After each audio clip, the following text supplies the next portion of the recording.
Dube, who's also sitting here with us, who's a researcher at CRED. And then online, we have Professor Anthony Black, who is a professor at the University of Cape Town. And then Lorenza Monaco, who is at ENS Paris Saclay, and also at SARChI at the University of Johannesburg. And maybe to just take a moment to frame the discussion that we're going to have this morning. The book identifies 3 broad risks, but also potential opportunities for South Africa, as well as other middle income countries, to be able to effect structural transformation in a positive way.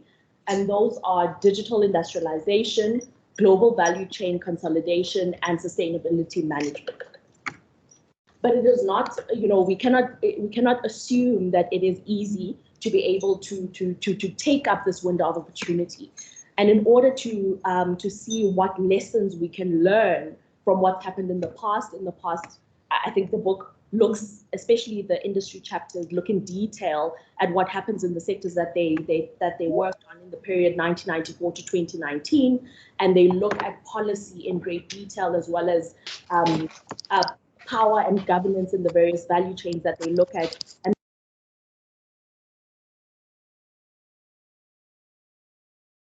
we're seeing a bit of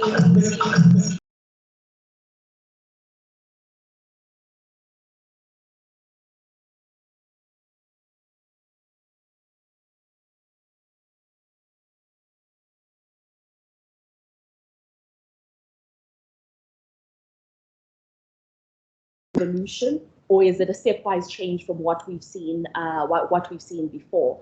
And I've asked the presenters to not just give us the details of the chapters, but to draw out the insights from the chapters that we can carry into conversations about industrial policy going forward.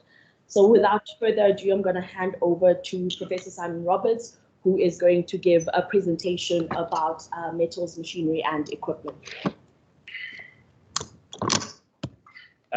Thank you very much, Pamela. It's a great pleasure to be here. Just bear with me while I make sure I get the slides all up and in order.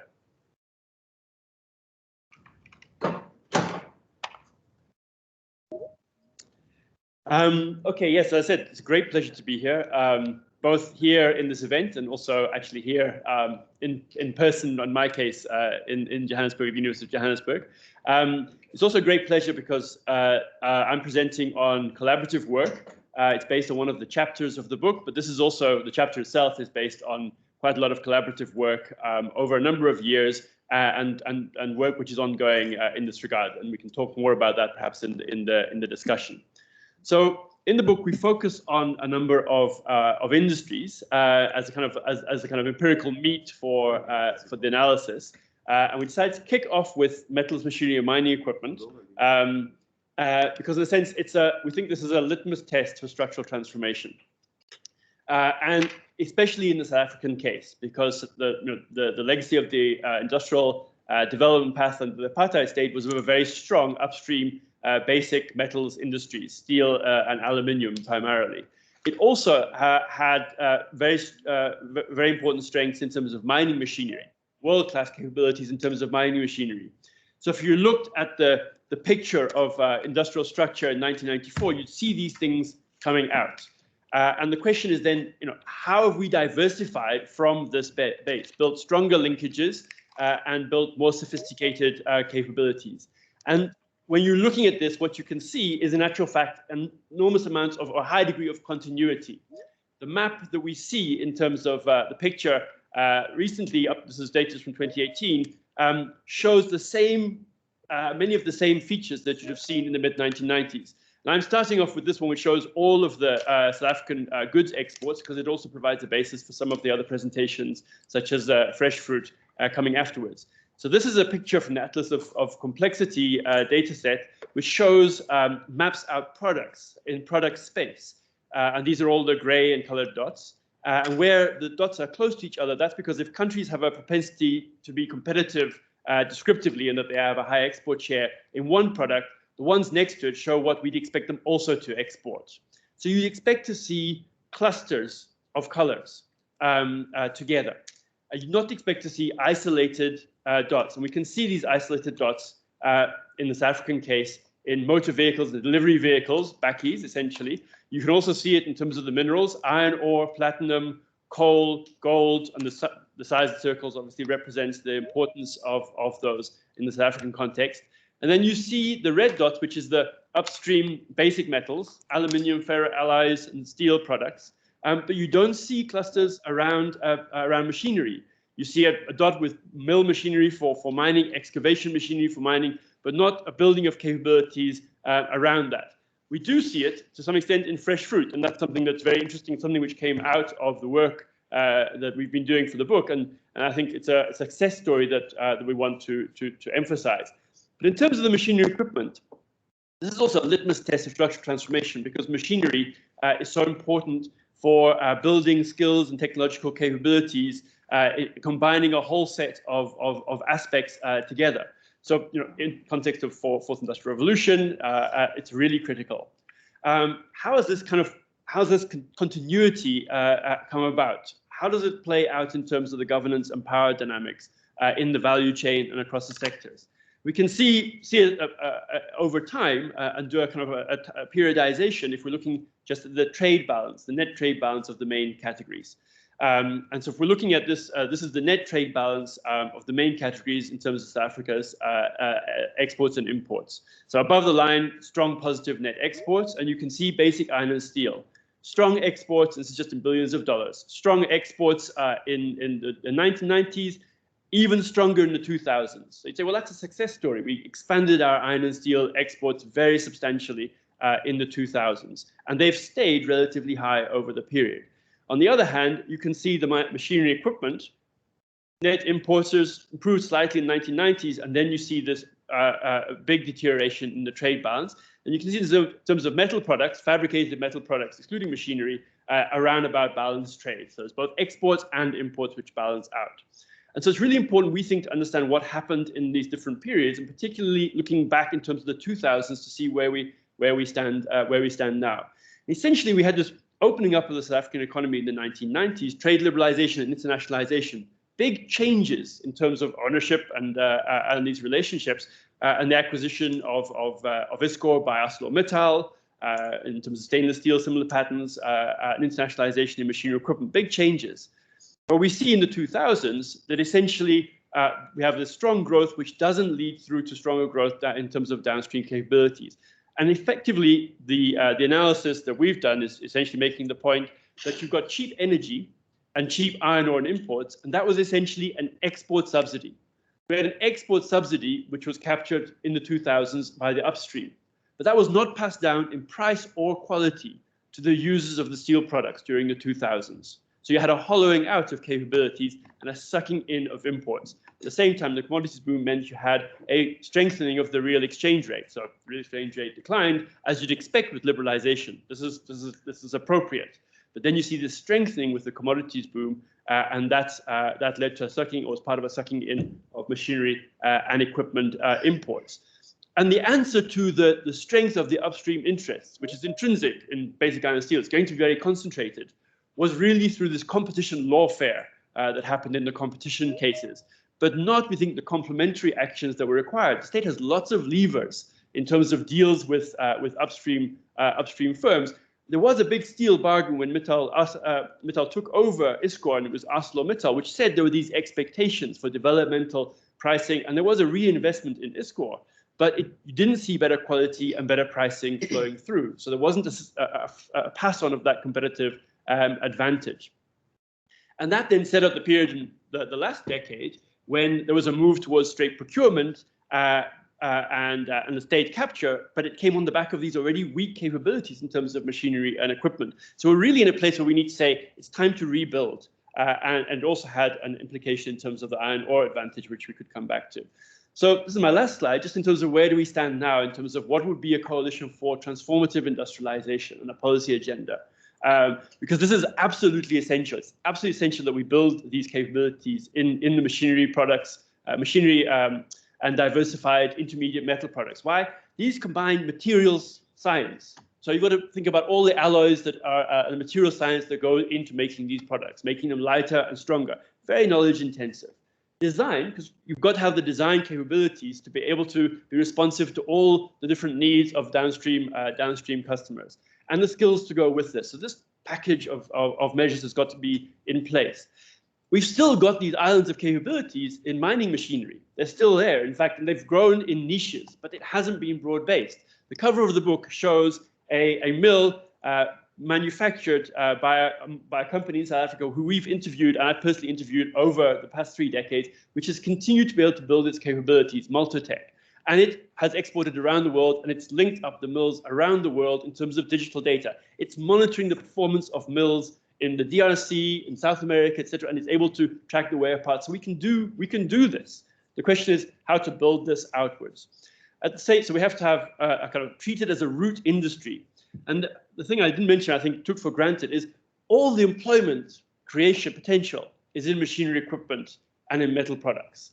When they grow, they actually absorb employment. So yes, there's going to be increasing capital and knowledge intensity, but employment grows. There's over 200,000 jobs in those industries, and that employment grows when the industries grow.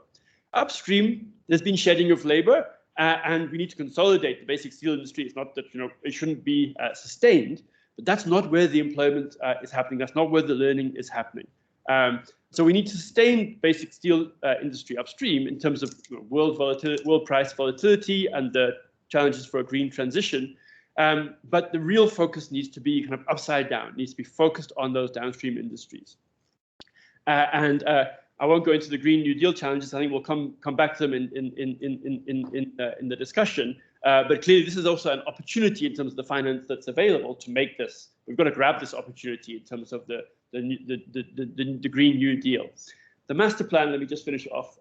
Getting I think a signal that might be going a little bit over time. The master plan that's come out very recently addresses a lot of these issues in terms of the objectives to take it forward. It's called the Steel and Metal Fabrication Master Plan, but quite often people talk about it as the Steel Master Plan. And I think we need to adjust our mind map to saying it's really about these diversified and sophisticated downstream industries while sustaining the upstream steel industry. The downstream industries are the capability drivers, not just the steel users, and that's really critical. And in terms of the opportunities are in the region, and that's what the figure on the right-hand side shows. The growth in the mining machinery is happening in the region and globally, but particularly in the region. And it really matters, therefore, what deals we do. So we have to really walk the talk in terms of industrial policy in the region if we're going to do this. This is not something that can be national. It has to be basic, because that's where that growth is going to come from. And you can see we have high shares in countries like Botswana, but those are relatively low demanding in terms of machinery equipment economies. We've got economies with like middling demand, for like Tanzania and Zambia. We've had very high shares in Zambia. 60%, we used to supply 60% of the machinery equipment in Zambia. That's collapsed to 30%. So we're going backwards in terms of building strong regional relationships. Okay? We're not providing the offers to a country like Zambia that builds those strong relationships, and other countries are doing so. And then there's countries, Angola principally, with very, very large demand. Obviously, a lot of that's linked to things like oil and gas, where South African capabilities are not as strong as they would be in mining machinery. We have very, very low shares there. But if we were looking at it here, we'd say, well, Zambia, we should be rebuilding. Tanzania, we should be growing. We should be doing this through partnerships, because one of the challenges is those countries are saying, you just want to sell us machinery equipment, but we want to industrialize too. So these deals need to be struck for mutual benefit. And the master plan talks about national and regional content, but that's got to be flowing through in terms of the industrial policy support measures. We need to see investing development finance in Zambia as a South African industrial policy support measure. And at the same time, clearly, I haven't talked much about this, but it's the big kind of elephant in the room. In the context of state capture, all the scars of procurement, the chapter in the book talks about the Transnet procurement program, and rebuilding the credibility of the states, obviously critical in that too. But there's a base to build on, which is a really critical, I think, ending point for me to reach, and where we can launch off from in the discussion after the presentations. Thank you. Sure. Thank you, Simon. I think that the industry tells a really important story about how it is possible to have the structural transformation and also to industrialize at the same time as creating employment, because sometimes the discussions place attention between industrialization and employment creation. And I think I'm sure a lot of people will be interested, and we can come back to what lessons could be learned from the localization and procurement that was done in Transnet that's covered in the chapter, and what insights should be taken into the current wave of localization that we're seeing in policy today. But before we dive into those discussions, I think let's hear what's happening in other industries. And Shingie is going to share the insights from the chapter that covers the citrus industry, which has been considered as a success in terms of capability building. So it's important for us to learn from both the failures as well as the success stories, so that we can build better going forward. Shingie? Thank you, Pam, and thank you, Simon, for setting the scene. So I'll be presenting the role of coordination and industrial policy in building industrial capabilities, drawing on South Africa's fresh fruit industry. So this presentation draws from the Structural Transformation book chapter that I worked with Professor Chris from the SOAS University of London, and also ongoing work in the industry.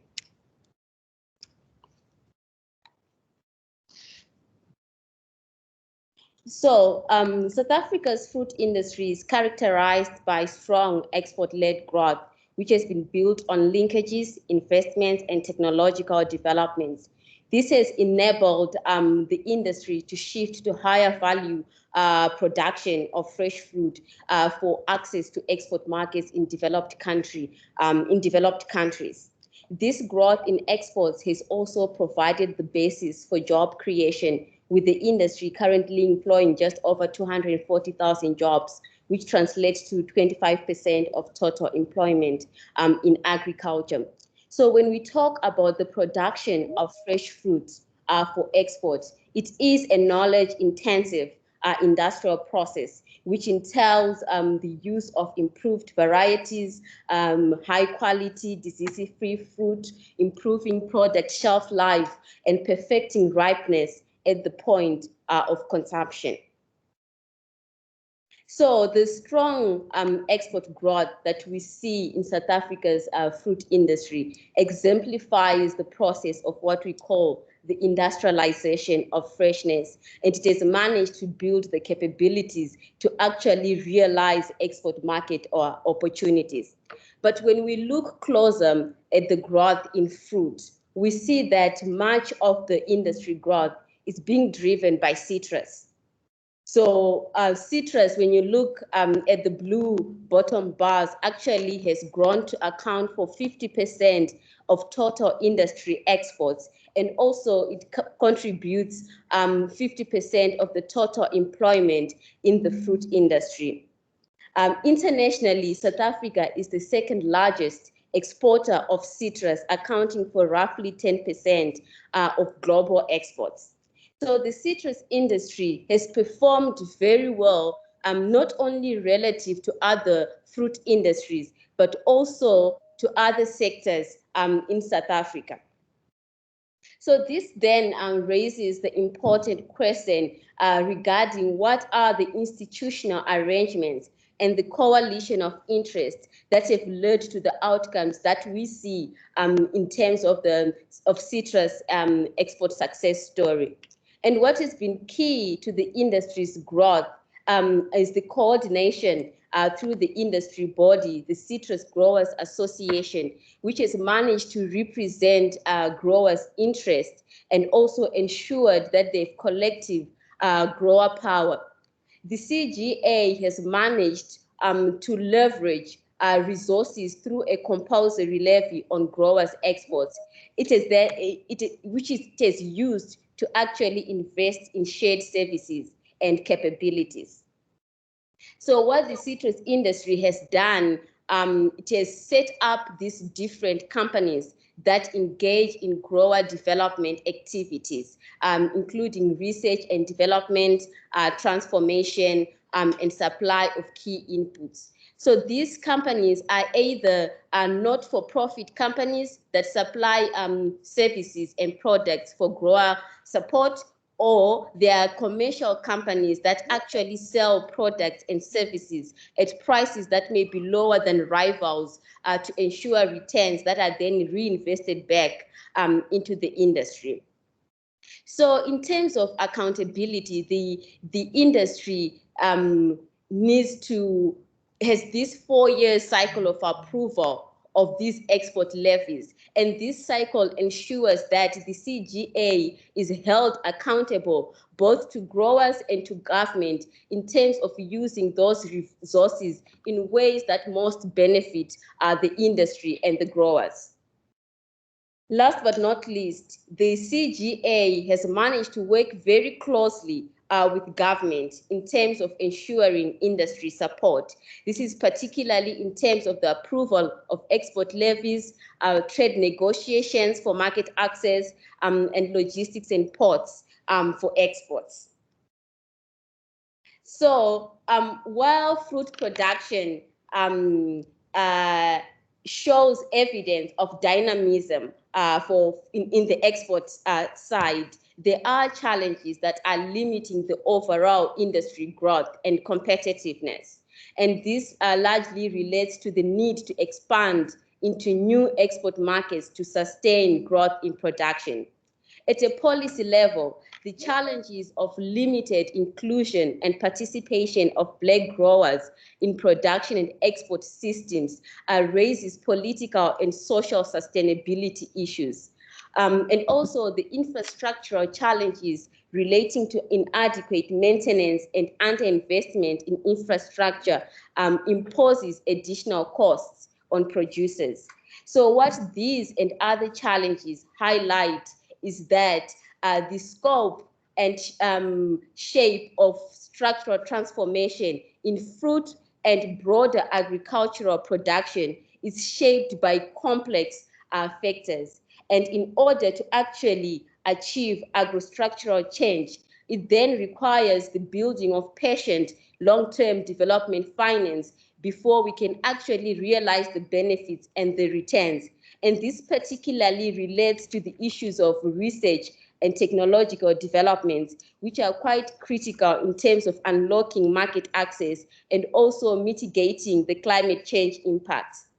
In terms of inclusion, if we are going to include Black growers as competitive players in export and production systems where the value lies, this requires significant investments to build long-term capabilities. Last but not least, it's ongoing or constant investments in infrastructure and technical capacity form a key picture of actually achieving the overall export competitiveness of South Africa's fruit industry. Thank you. Thank you very much, Shingie. I think that's a really interesting case study, industry study, and I think there's some interesting contrast that we can make with Simon's presentation around what has happened in metals, machinery, and equipment. And I mean, because the main point being that where Simon's diagram showed that we've been losing ground in terms of exports with machinery and equipment, fruit and particularly citrus, there's been that great growth. So understanding, I think we can tease out the conversations around why we've had success in citrus and not as much success in metals, machinery, and equipment.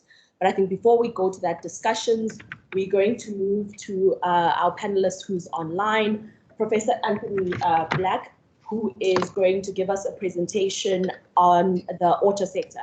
And I mean, I think the auto sector is particularly interesting because it's one of the sectors that have had targeted industrial policy all the way from 1994 up to the current moment. So to be able to gain insights on what we've done right and what we've gained on the basis of that intervention is very useful for any thinking on policy going forward.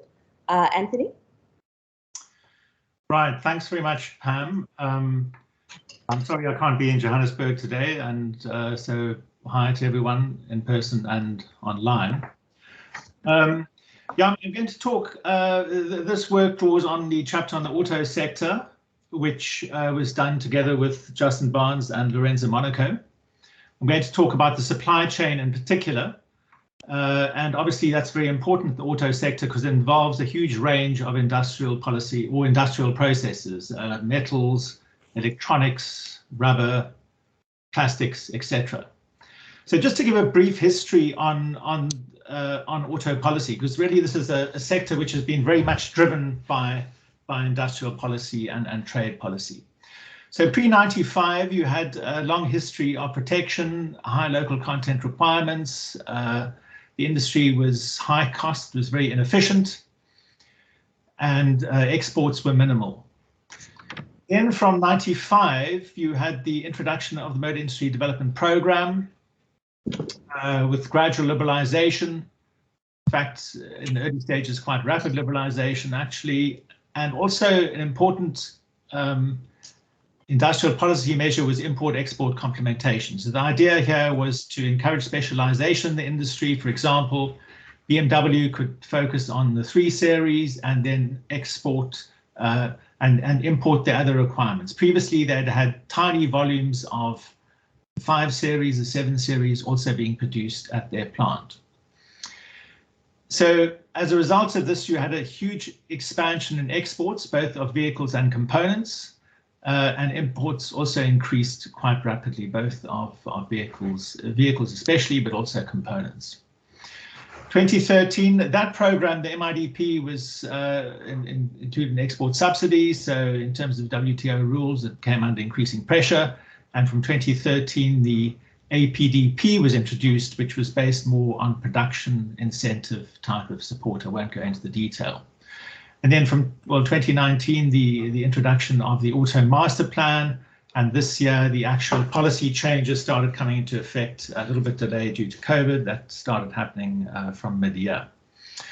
So just to summarize, I mean, I was being a little bit involved in some of these policy processes, and what's tended to happen in most cases is that policies get put forward, and then there's a kind of process of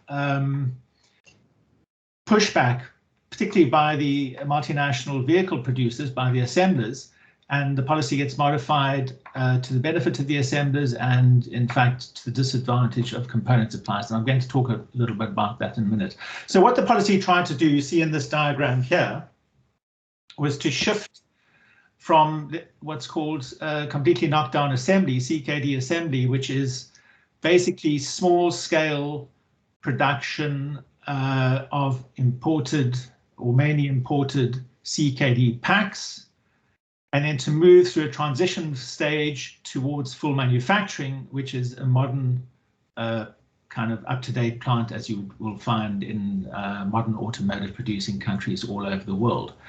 So we have moved to that stage, and the importance of this was to establish large-scale production, because that's the only way in which you can have efficient components production without, draconian tariffs and local content requirements. So the whole idea of the initial policy, the MIDP, was to encourage specialization in the industry, and that to a large extent has been achieved. There's been a shift from CKD assembly to full manufacturing, and you've got companies like Toyota, VW, BMW, Mercedes, and Ford all producing, all running large-scale plants with high-level exports as well. So we can just move to the next slide then. And so we went through this transition stage, and we've now got this, what I would say is a good platform for domestic parts production. But what's happened?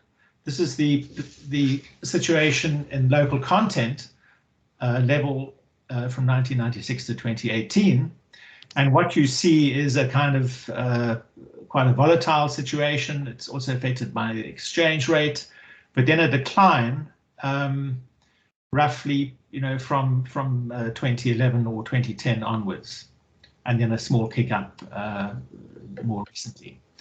So the problem here is what's happened to local content, and what actually has been happening is that there's been increased investment by foreign, mostly foreign-owned multinational first-tier producers. These are companies which big multinationals themselves like Denso or Bosch, who produce whole sub-assemblies and then increasingly make use of imported subcomponents. So this is really the problem. And the next slide will actually show you what's been happening schematically in the industry. So if you can see a comparison here between a typical global automotive supply chain and the South African supply chain. And what you see is that the assemblers, the OEMs, there's a much higher share of production there.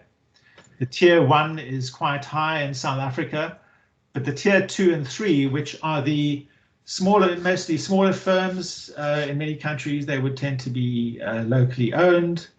They'd be producing the kind of nuts and bolts which go into the assemblies, into the sub-assemblies of a gearbox or some other major component. So generally here you would expect to see hundreds of small firms and medium-sized firms producing the subcomponents for sub-assemblies which then get fitted to the vehicle.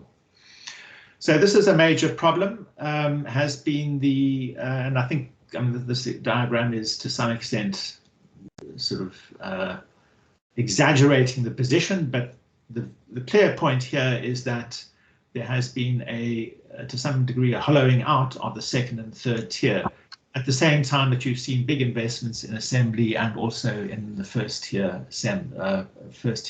component supply. Okay, so I think we can then go to the next slide. I just want to draw a few, this is my last slide, just draw a few conclusions, because this is one of the things that the master plan tries to address.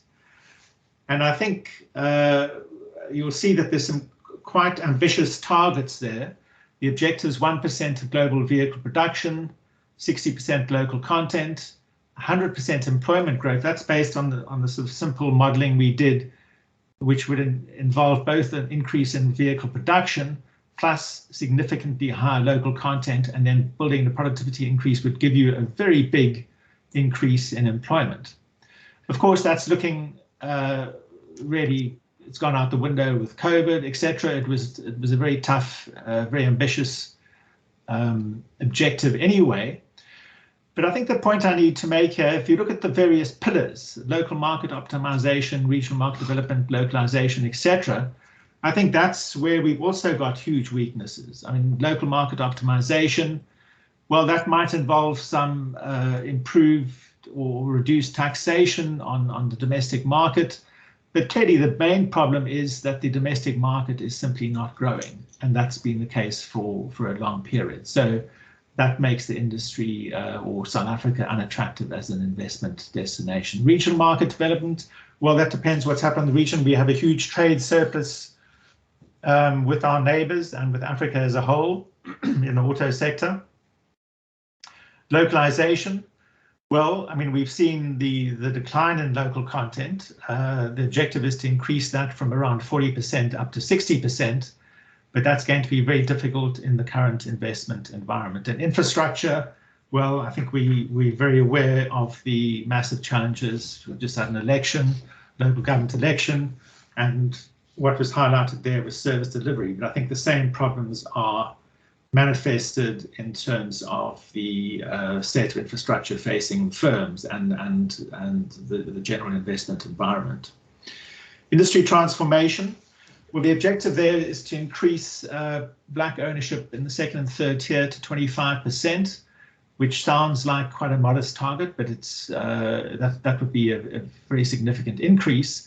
But again, that's only going to happen if you're getting this more broad-based expansion in the industry, which we are really not seeing at the moment. Then technology and associate skill developments. Well, I think that there are a number of very interesting sort of private-public partnerships in the auto sector, which I think need to be expanded. But again, we're talking about an economic environment which is very unfavorable. So I think let me end there, and perhaps we can address this more detail in during question time. Thank you. Thank you very much. That was a very interesting presentation, and I think the graph that you presented with how local content has fallen over time really highlights the weak linkages that we have within our economy. And this is something that we will, of course, come back to later on in the discussion. Just quickly before Lorenza gets to start, for questions and answers, we will allow people in the room to put up their hands, as well as people that are joining virtually to put up their hands, and they'll be able to ask their questions.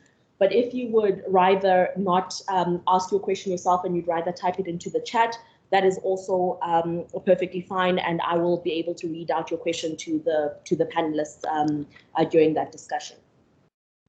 So I think our last presentation is going to be from Lorenza Monaco. Lorenza is going to present on plastics, but I mean, I think what's interesting about the chapter that she's presenting is that part of it was around a comparative study of the linkages between the automotive sector and plastic automotive components in South Africa as well as in Thailand. Lorenza?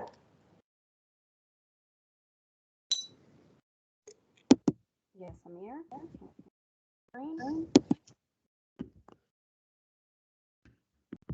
Audio is fine.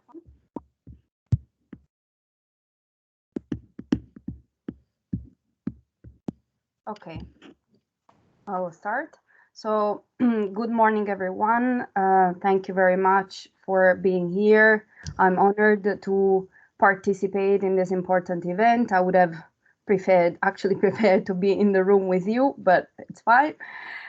So I will deliver this presentation that is based, as Pamela was saying, on a chapter included in the book by Pamela, Mondliwa, and myself, but also builds on previous studies on both the plastics and the auto industry, since we are analyzing the linkages between the two, and on this comparative study that we conducted for the Industrial Development Think Tank in 2018, so the second year of the IDTT, that included the fieldwork in both countries.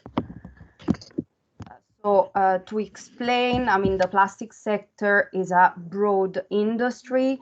We are focusing here in particular on the downstream plastic products and on the relationship, given their strong relation, the strong linkage with upstream production of inputs, and the strong connection that this subsector, this part of the plastics value chain has with a broad range of other manufacturing activities for which it produces intermediate products.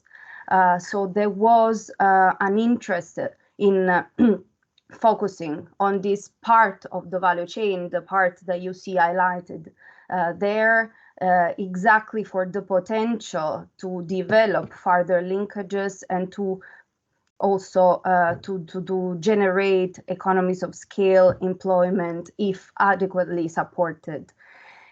In this regard, we have analyzed the specific backward linkages of plastic products from polymers and the forward linkages to the automotive industry. So as we have connected, as I said, two studies of two key industrial sectors for the South African economy.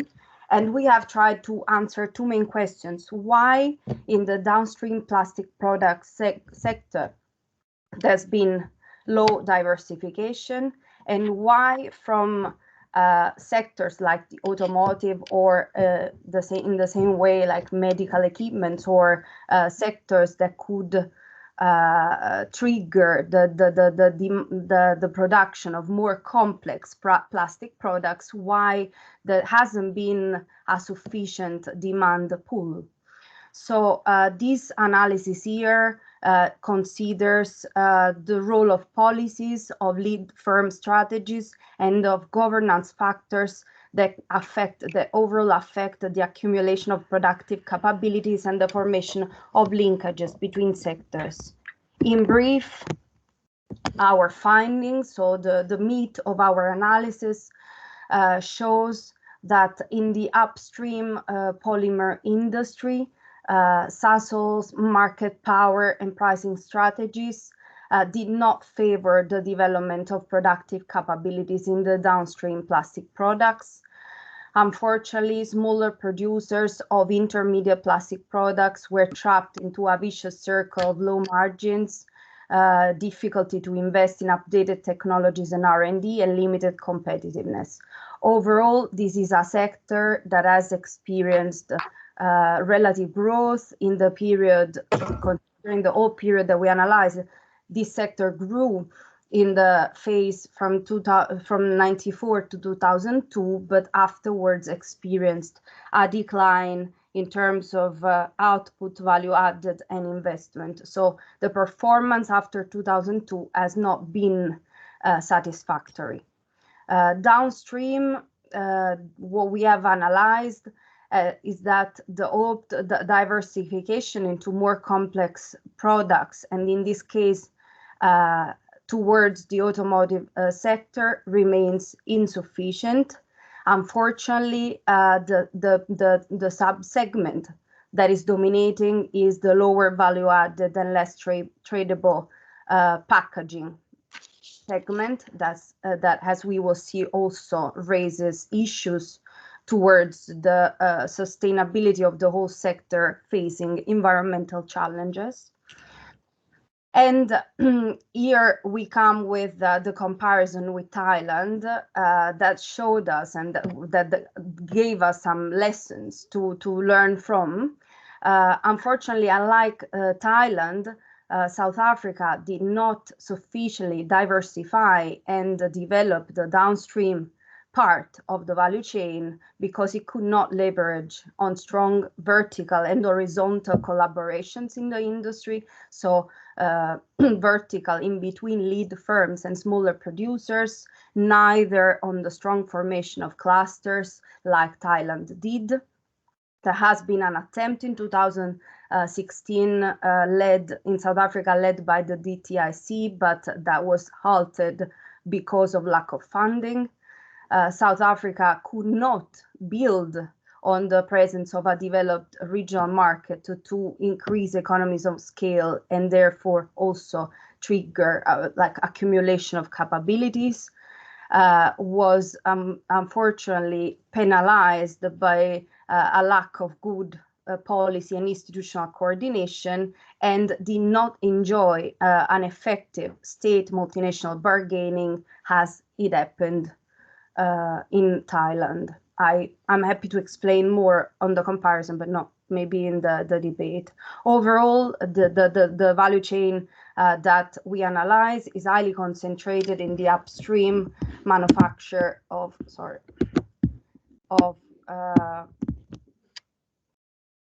inputs, while downstream it's characterized by small and medium-sized firms and low-scale economies with weak linkage development between them. And as I said, a declining performance observed after 2002.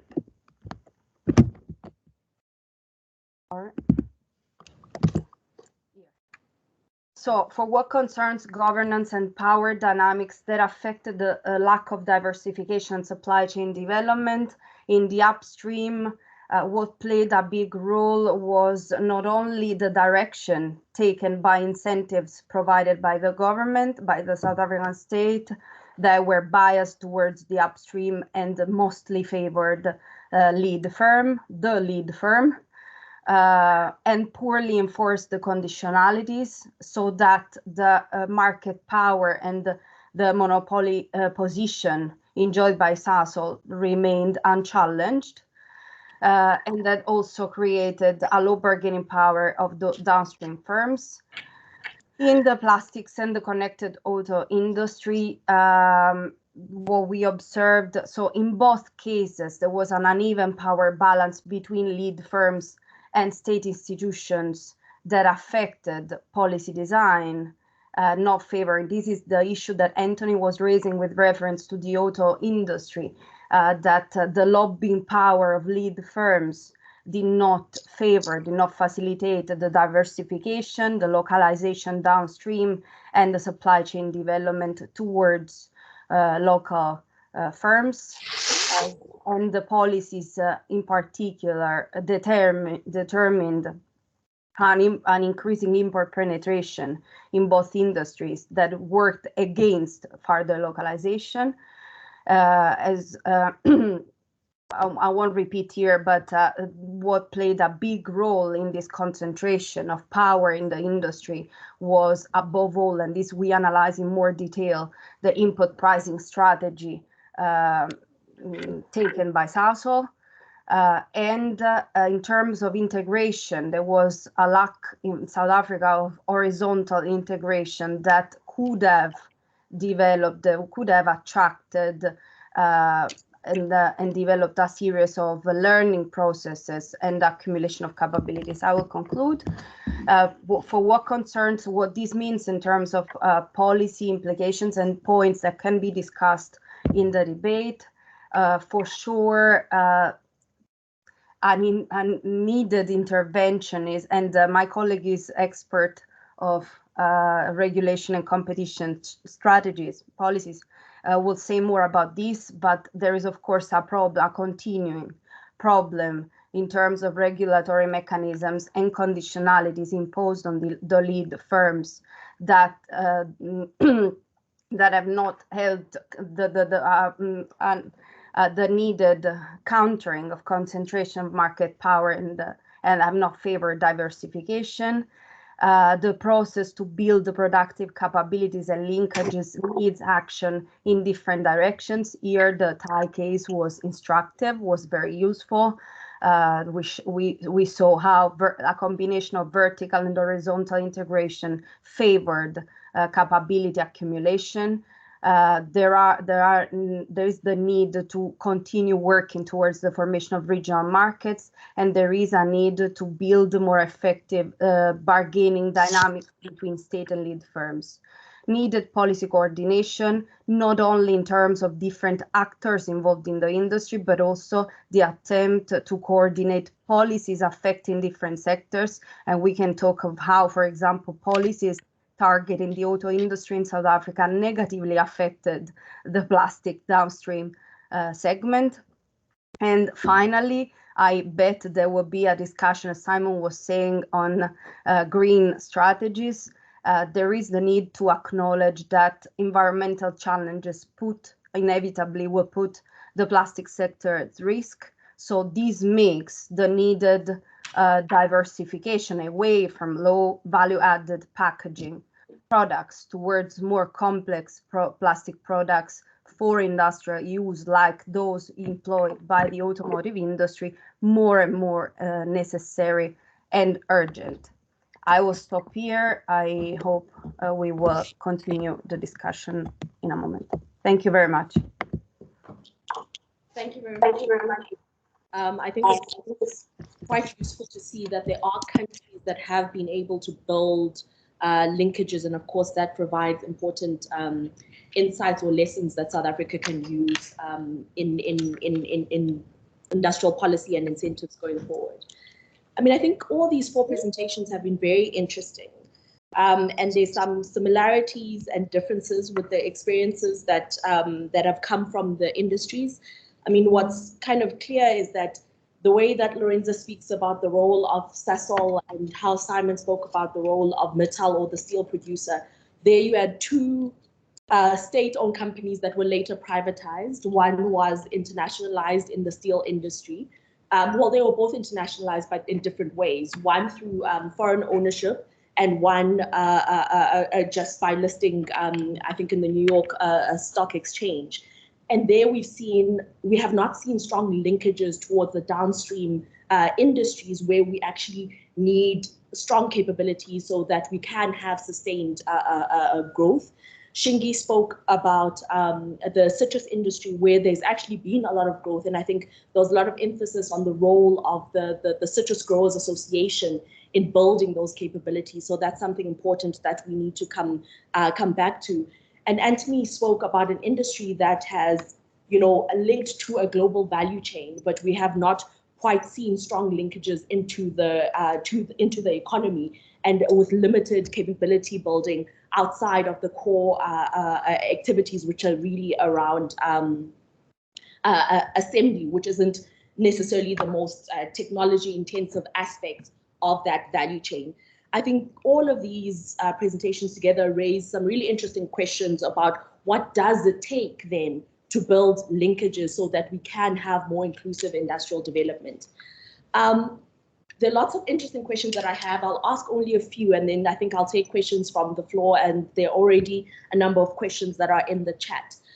But I think, I mean, something that comes out quite strikingly is the sort of development coalition that we see in citrus, of firms working together. I think the theme of collaboration comes up even in Lorenza's presentation about what she saw in Thailand with the vertical and horizontal clusters.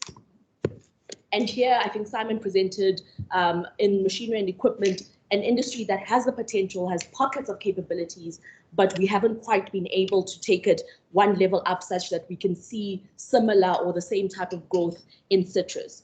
So I think as a first question, does it really make sense to compare citrus and machinery and equipment in terms of the lessons for industrial policy? Because it seems the interests are different. They appear to be aligned in citrus and not as much in the machinery and equipment value chain while starting from metals. Simon and Shingie, do you have some thoughts on that? Go ahead first.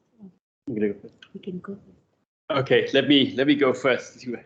I think this is a really interesting question because what's the basis of a comparison between citrus and machinery as two industries where, as we presented it, the success or growth of the industry depends on building more sophisticated capabilities. And it certainly was surprising to me when we did the comparison with citrus, and I've been involved in some of the primary research there as well. And the first thing I think is just to recognize how successful citrus is. The second largest citrus exporter in the world. We've got an industry association which is governed by the growers. It's totally run by the growers in their interest. It has resources from taxing exports. They self-tax to reinvest. They're investing in training, in capacity development, shared training and capacity development that otherwise individual firms would have to do and would duplicate. And they've built new companies to create rivalry in their supplies. So there's concentration in supplying cultivars. They've built a company to produce cultivars. They've built a company which is competing with Monsanto in plant treatment. So I mean, in a sense, I want to kind of big up Shingie's presentation even more, right? Because this is really kind of world beating, and they've grown market share in the difficultest, most demanding in terms of quality markets in the world. Now we see, and so that's all. The point I want to make is that's all actions, not words. What we see in machinery equipment is we see lots of initiatives, but we see fragmented industry associations which are lobbying largely for market access, as export promotion, trade fairs. We see firms doing the technology development, skills development. And when we spoke to the firms, they're very clear. We said, this stuff should be done by public institutions. We have a testing site here. That testing site should be used by other companies. In fact, we're making it available. You can't develop new equipment if you can't test it.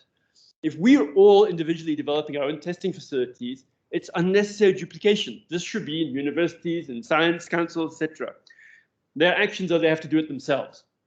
Training, again, the successful firms are building an ongoing training program of making and learning. And it's just that those facilities are just not there in the interest of the machinery manufacturers. They're just not there in terms of, we know we need computer-aided design, we know we need material science, we need to be pumping skills out en masse in those areas. It's a basic requirement. And so when you start looking at actions and words, actually the comparison is really stark. And it also shows the interesting thing about citrus. The last thing I think from me is, in the context of all, the kind of the gloom and doom about South Africa, let's acknowledge this massive success. It shows it's perfectly possible to do it, right? I mean, you can do collective action. Sorry, I've probably covered some of the things that Shingie should have been saying, but it's my enthusiasm coming out. Thank you, Simon. while we can't have another exact model of the CGA in the metals and machinery, it does provide the basic principles in terms of how to achieve or to build industrial capabilities. And as Simon has highlighted, is that resources for industrial policy doesn't necessarily need to be a burden that is borne by the government alone. And what the citrus industry actually portrays is that resources for investment and building of industrial capabilities can actually be funded by the industry itself. And what we see is then a growth coalition between the government and the industry, leading to mutual benefits in that the citrus industry has been able to get access to that statutory levy, which it uses to fund its resources, while the government, on the other hand, has been able to actually leverage that to put conditions on the industry to further industrial policy objectives such as transformation. And what we see is that actually the Citrus Growers Association has done very well in terms of pushing the objectives of structural transformation using its own resources, which it has grown from 10% to 20% over the last 3 years. So yeah, there is that issue around mutual benefits, and actually the industry or the industry association playing the role of actually furthering industrial policies, leveraging its own resources. And I think the third point that I would like to say is that while the metals and machinery is quite fragmented and there's the challenge of balancing interest, I think the Citrus Growers Association also has this kind of challenges where it has to balance interest across the value chain, from the cultivar companies, which may charge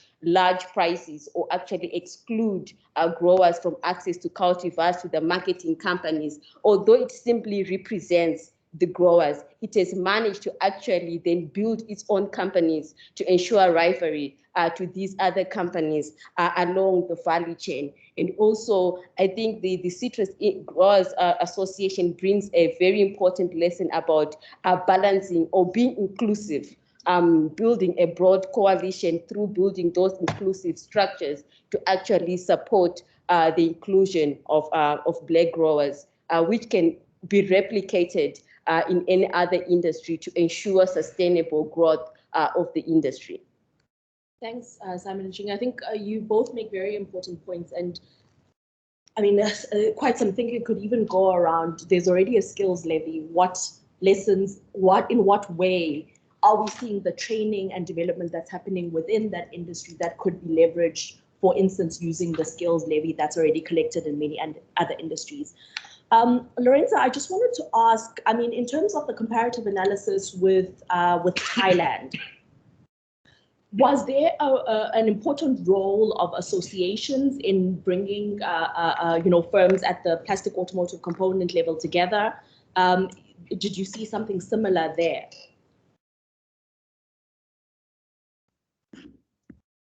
Can you hear? Yes. Yeah, what we have seen, so we worked in particular on plastic auto components. What we have seen is an involvement of both private and public institutions, research institutions like the Plastic Institute of Thailand that are involved in R&D and that also support smaller firms' development. At the same time, what I was saying, this was connected to annual coordination and annual favorable bargaining relationship between state and multinationals that also played a different role in sharing capabilities and supporting a learning process with smaller firms through, for example, joint ventures. There is also, for example, a connection between state institutions and UNIDO in projects that involve, for example, the circular economy, or projects that involve different sectors, but that are strongly focused on plastics that also develop R&D processes.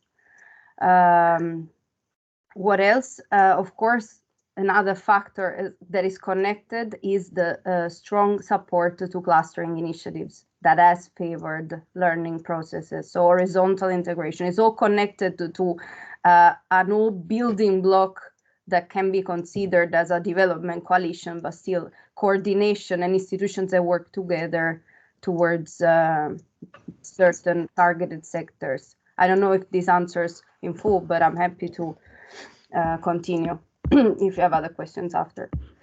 Sure. No, I mean, I think the key message across is the importance of collaboration. I think we need to tease the issue around balancing interests a little bit more, but there are lots of questions that are in the chat, and there are people that have their hands up, and I'm sure people in the room also have some questions. If you could please indicate as well. I'm going to take one question from the chat, one from the room, and then have someone who has their hand up in Teams answer do a question. The first question is really for Professor Anthony Black. It's from Nimrod Zalk, and it's asking on automotives, could you reflect on the rapid shift to electric vehicles in major markets for South Africa's auto sector?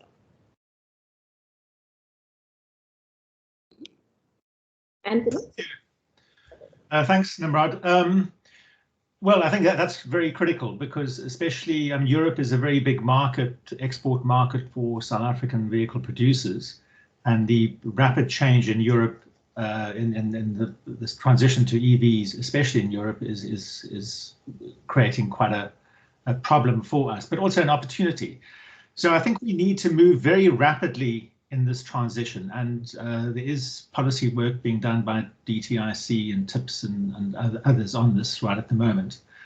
And it creates a difficulty because we've got a market in Africa which is really our, I guess, perhaps the long-term market for South Africa, growth market, which is clearly lagging behind on the transition to EVs. And then we've got this European market, which is very much at the forefront of this transition. So it does create, I think, quite a complex set of policy issues. But I think we have to move very rapidly on this, otherwise we are at risk of being left behind. And I do think also that the multinational car makers who operate plants in South Africa are looking at this as well, and also looking to locate EV production in South Africa. But I think it's essential that we start creating a market domestically to, make sure that the EV production happens in South Africa and not, say, in Thailand. Thanks. Thanks, Anthony. Then I'll take the question from the gentleman over there.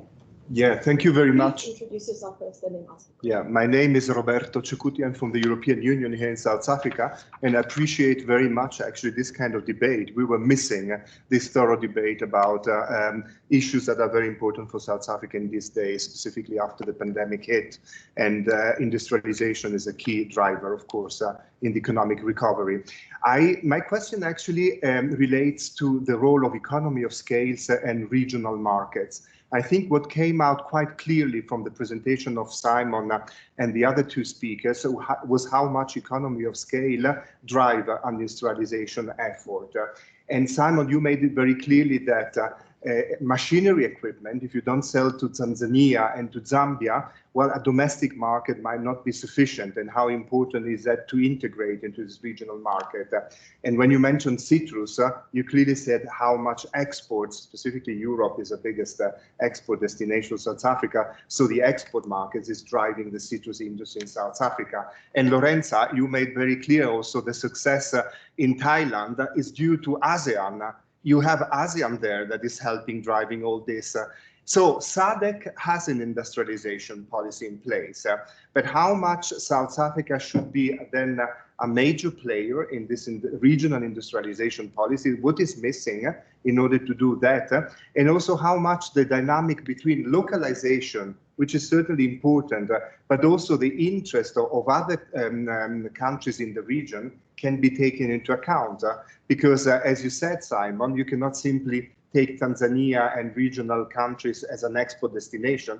They need to be part of this. But the localization efforts in South Africa, which are legitimate, sometimes are perceived as undermining this broader industrialization effort which is needed at regional level. So how are you bringing all this together? Sorry, it's quite a broad question, but I'm sure that everybody has something to say. Thank you. Sure, thank you for that. I think we'll take another question and then we can do a round of answers with the guests. Is there another question in the room? Yes, sir. Thank you. My name is Dennis. I just want to check on the citrus industry. In terms of export, you did mention a few of the challenges facing the industry. I want to check one aspect on SPS and sanitary and phytosanitary measures, which becomes a big problem if you have to export fresh fruit and vegetables. And I don't know whether it's a problem to the exporters of citrus in South Africa. And I thought probably able to broaden the export basket from citrus to other fresh fruit and vegetables, you have to address issues to do with SPS. Because I know there is an agreement at multilateral level at WTO, but you know, most of countries are allowed to have their own national SPS measures. And for you, especially European market, if you have to access that market, you have to address SPS issues from a country perspective. Otherwise, if that's the biggest challenge to export of fresh fruit, because in terms of tariffs, there's a lot of bilateral agreement which have sorted that, but in terms of technical issues with SPS, it becomes a challenge. So probably I thought what you have used on that in a way to broaden the export basket from citrus to other fresh fruit and vegetables. I thank you. Thank you, Dennis. I think I'll take a last question. Siraj Mohammed, you've got your hand up. Thank you. Can you hear me? Yes. Oh, great. Okay. Hello to all my friends there. Great seeing you guys. Okay, I can't be there. Congratulations on the book. And also thank you for the great input from the speakers. My first question is prompted by Anthony's point about the stagnant state of demand for cars in South Africa, and looking at the region, you know, even if we were to be able to export more, I mean, I don't see the region necessarily as a big growth point, and with that, say the free trade agreement, particularly when it comes to moving into electric cars. So my question is that given this problem, do we still see the auto industry and or components and OEMs as an important, because of strong linkages with clusters in the economy, if it's going to be demand constrained over long periods? Because I can't see that lifting unless government changes its macro policy. So related to that point as well, I wanted to just make a comment that, you know, it seems that people supporting industrial policy should come out strongly in support of the base income grant, because it will be necessary to promote demand, whatever happens in the economy. And it could be part of a comprehensive new economic growth path, hopefully a new geopath growth path. And so linked to my first question, I also want to ask them, you know, can we actually move towards a growth path based on industrial policies focused on the kinds of goods that poor people demand, cheaper consumption goods, and then linked to that the success of Sipa's point one towards food and fruit and those things which we can also then export. I mean, is it necessary for us to think about that kind of shift in our industrial policy, and a shift away from especially autos that has been, I think, at the center of it? Thank you. Thank you very much, Sir. I think let's do a first round of responses to those three questions, and then I've noted the other hands that are up, and we will come back to you afterwards. Who would like to start with the responses this time around? I can't see Anthony. Okay. Anthony, would you like to start around the question on the first question on scale and regional markets? Yes, sure, thanks. Yeah, so Roberto raised an interesting and important issue. And it's true that, you know, even the whole Southern African market, well, it offers economies of scale. In the auto sector, they would be quite limited. The AAAM, that is the African Association of Automotive Manufacturers, which is now representing multinational firms, so mostly based in South Africa, but this is really representing the continent, or that's the idea, is pushing very strongly a hub and spoke model for Africa, and very much promoting regional integration. So the idea here is that you would have assembly perhaps in South Africa, could be in West Africa, in Nigeria or Ghana, East Africa could be Ethiopia or Kenya, and then there'd be sort of spoke suppliers from surrounding countries. I think that could work in the medium to longer term, but in the short term, I just think it's a little bit unrealistic. And the idea is a good one. The idea is to promote some complementation and involvement by other countries, but really what we need to have is specialization within countries, because we talk about industries which are in total quite small. And I think there is a concern that South Africa really needs to open up to the region. And I am concerned by, I think, and I'm sure there are people in the room who can correct me, but in the at least in the clothing master plan, the emphasis on localization and the pressure being put on local retailers to source more locally from South Africa, if that's going to disadvantage countries in the region like Lesotho, Madagascar, etc., then I think we do have a problem, because we run a huge trade surplus with the region. And if we're going to promote regional integration, I think South Africa has to take quite a leading role and certainly open its market to the region. So I think you did flag an important concern. Perhaps I could just come to Suraj's question about stagnant demand and the limitations of this regional economy as a market for South Africa. Well, I mean, I personally support a basic income grant, but I'm not sure to what extent that would really get the South African market for new vehicles going to the required extent. So I think we're going to rely on exports. I think the African market is a very important market, especially in the medium to longer term. I mean, if you look back at the first 10 years of the century, that market was growing at a very, very rapid pace. That wasn't sustained because of the slowdown in commodity prices and so on. But yes, so perhaps a more expansive macro policy will help, and growth.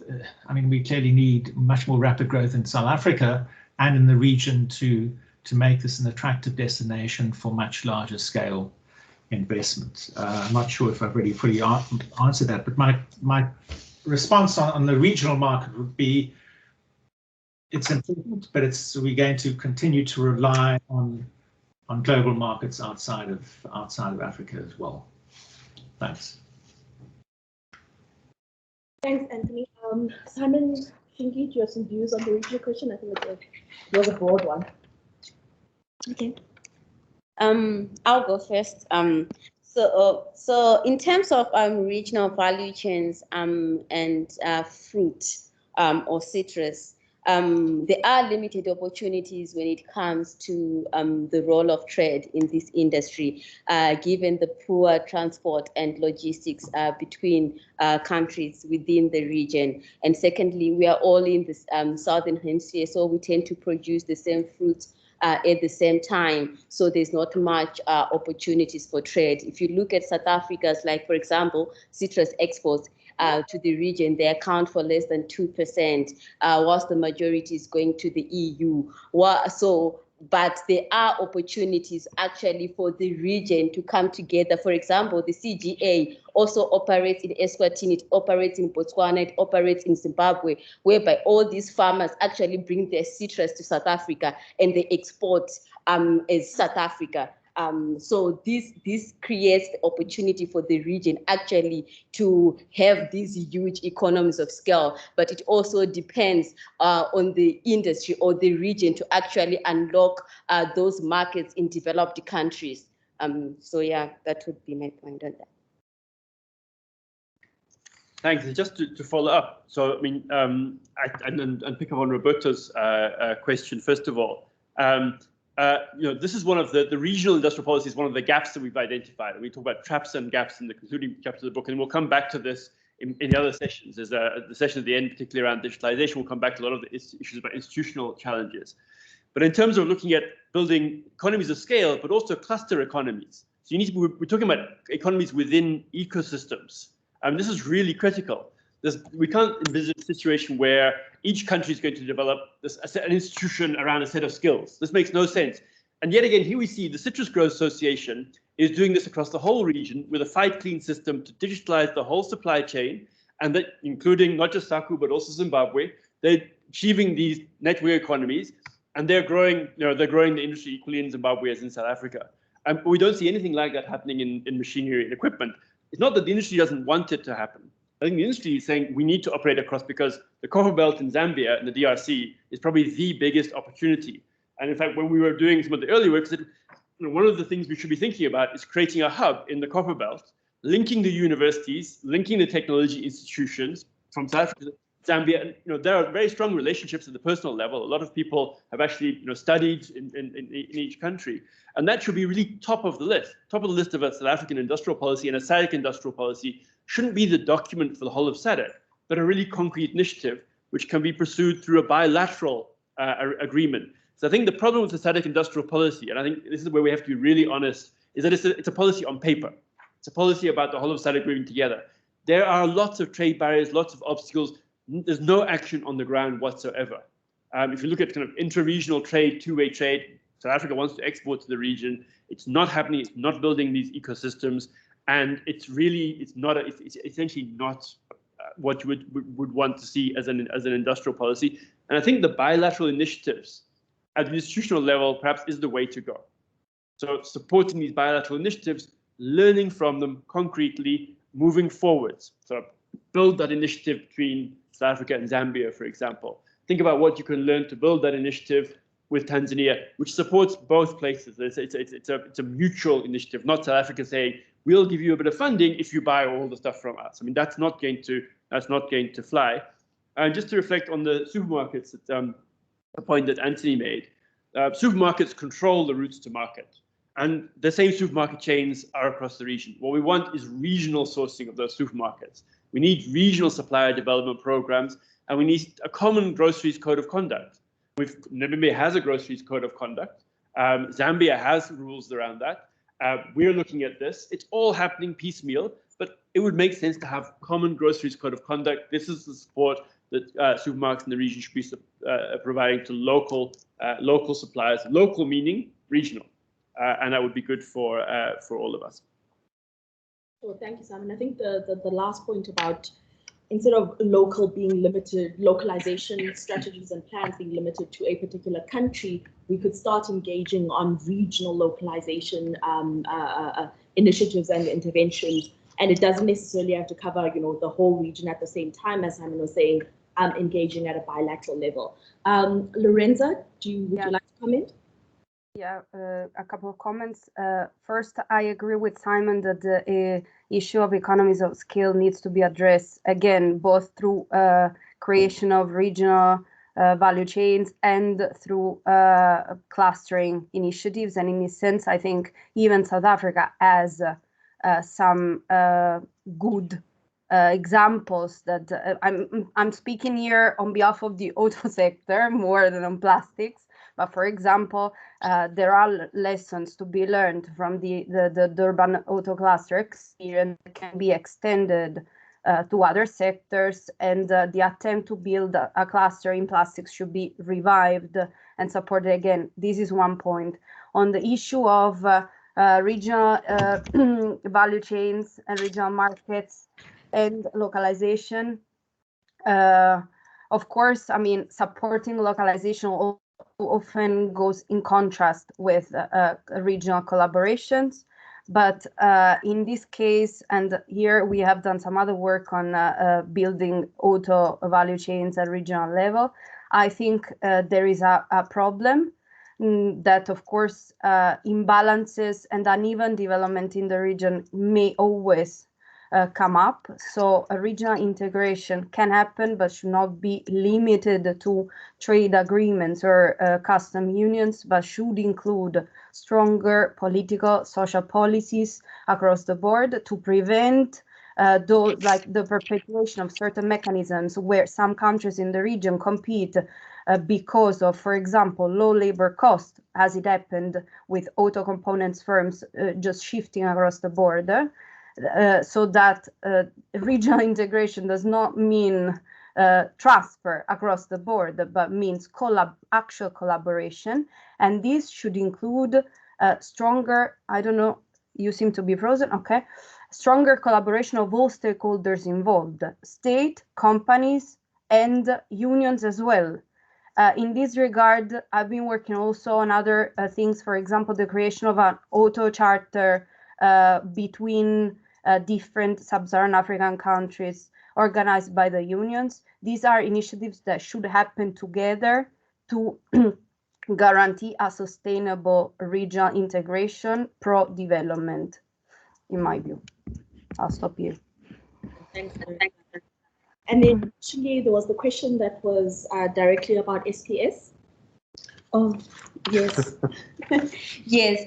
So it's sanitary and phytosanitary issues are definitely the greatest barrier to accessing export markets and even broadening the export basket. When you look at the case of South Africa, for example, we spent 18 years to gain access into the Chinese export market for apples, which was largely an issue of sanitary and phytosanitary issues. So what South Africa has done, largely drawing from the citrus industry, it requires huge investments in research and development. And we see that of the a large chunk of citrus industry's export levies, which like currently they're 90 something to 100 million per year. They use over 50 to 60 million for research and development to combat such kind of challenges in trying to gain access into new markets.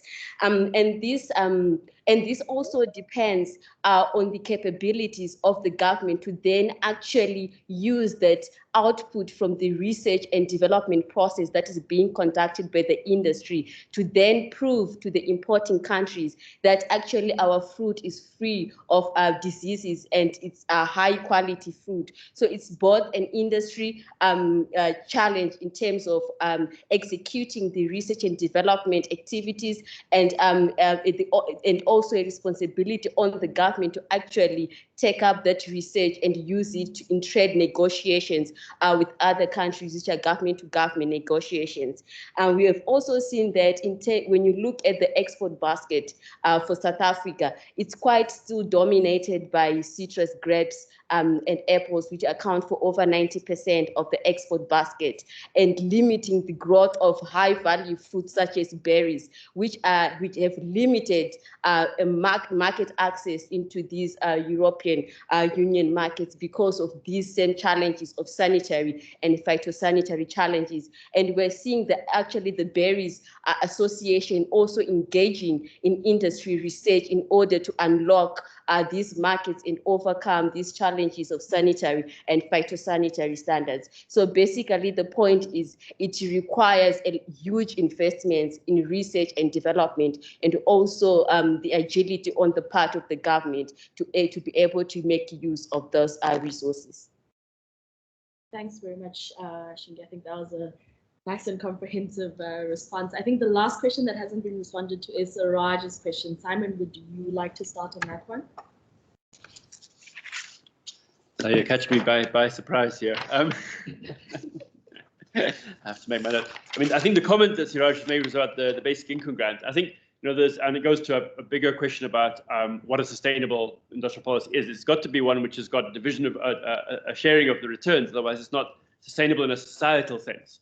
And so we are, I think, at a place where if we don't change the development path and combine it with building broad-based capabilities in the economy and the ability of households to meet their needs, and that's where I think a basic income grant comes in and builds demand, then it won't be sustainable in those terms. So we're talking about sustainability in environmental terms quite a lot.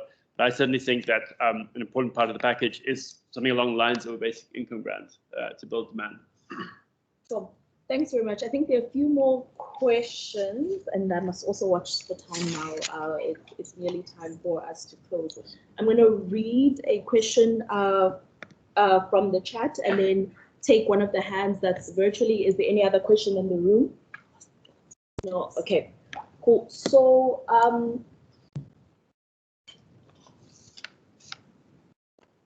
Someone has asked, how do you plan to integrate new technologies into the production, and what impact would techs have on the industry? I think this was around machinery and equipment. Go ahead with that. Okay, let me try. Thanks. Now let me go ahead and give a short answer. I mean, I think I'm not sure if it's related to the new technology also in terms of environmental challenges, the Green Deal. I think the challenges of environmental change actually turbocharge the imperative of the kind of upgrading of production processes. So it's an opportunity, but it's also a threat if we don't respond to that. It's not about integrating, I think, just new technologies. The technologies are evolving all the time. We've got firms that are at the frontier or close to the frontier in some of the technologies, like I said, the digitalization of value chains, capturing of data, including some machine learning processes. So we've got firms that are there. The question is about how to have this broad-based treatment of machine equipment as root industries. And root industries is a word that is used actually, Korea has used this as in identifying a number of key sectors for digital industrial policy. And so we think that it's about repurposing, investing and building the institutions to have that ecosystem. But the first thing is to recognize that this is a root industry and actually needs to go right at the top of the set of priorities. And there's a whole lot of spin-offs, because skills that are developed in the design, the material science, etc., those skills will be applicable across a much wider set of industries. So by building in the skills for particular demand for a particular industry, you'll develop a skills base more broadly. So kind of a lateral migration of skills is possible. Thank you very much, Simon. Then, oh, no, I can't see. There was a hand in the virtual. Oops. Okay, the person that has their hands up, please ask their question. Sorry, I'm not seeing the participants at the moment. Sorry? Mr. Nsedu. Is he still there? Hi. Am I audible? Yes. Morning, colleagues. Nice to see everybody. Unfortunately, I'm deep in Limpopo. My bandwidth would not allow me to share my video.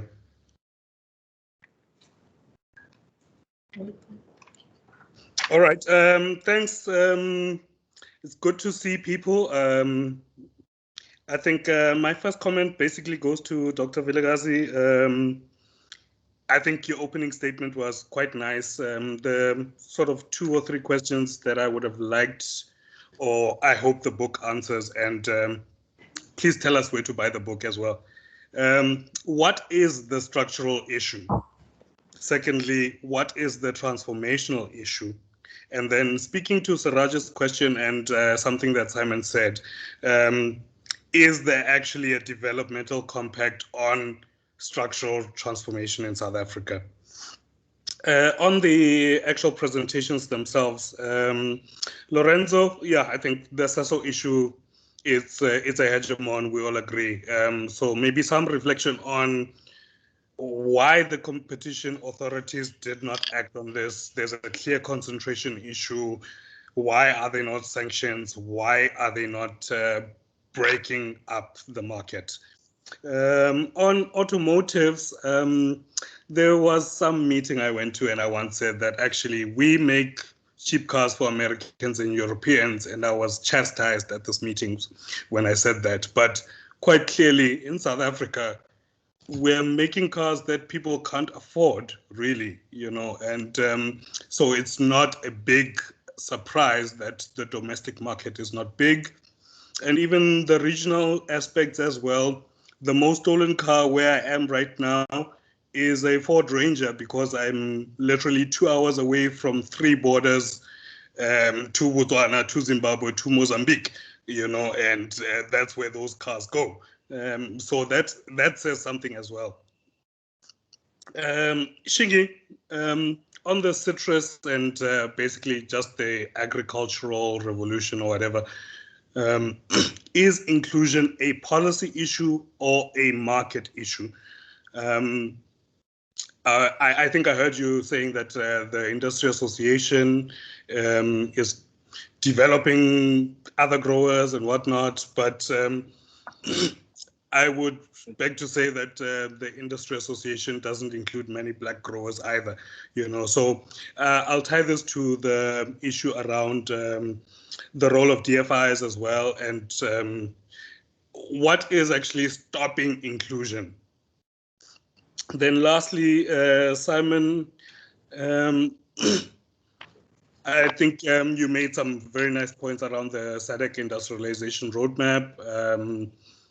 I was there when it was developed. It was a very big issue around, you know, everybody wants to industrialize around the same things, which doesn't speak to the complementarities. And I think that's one of the big barriers that we're going to have.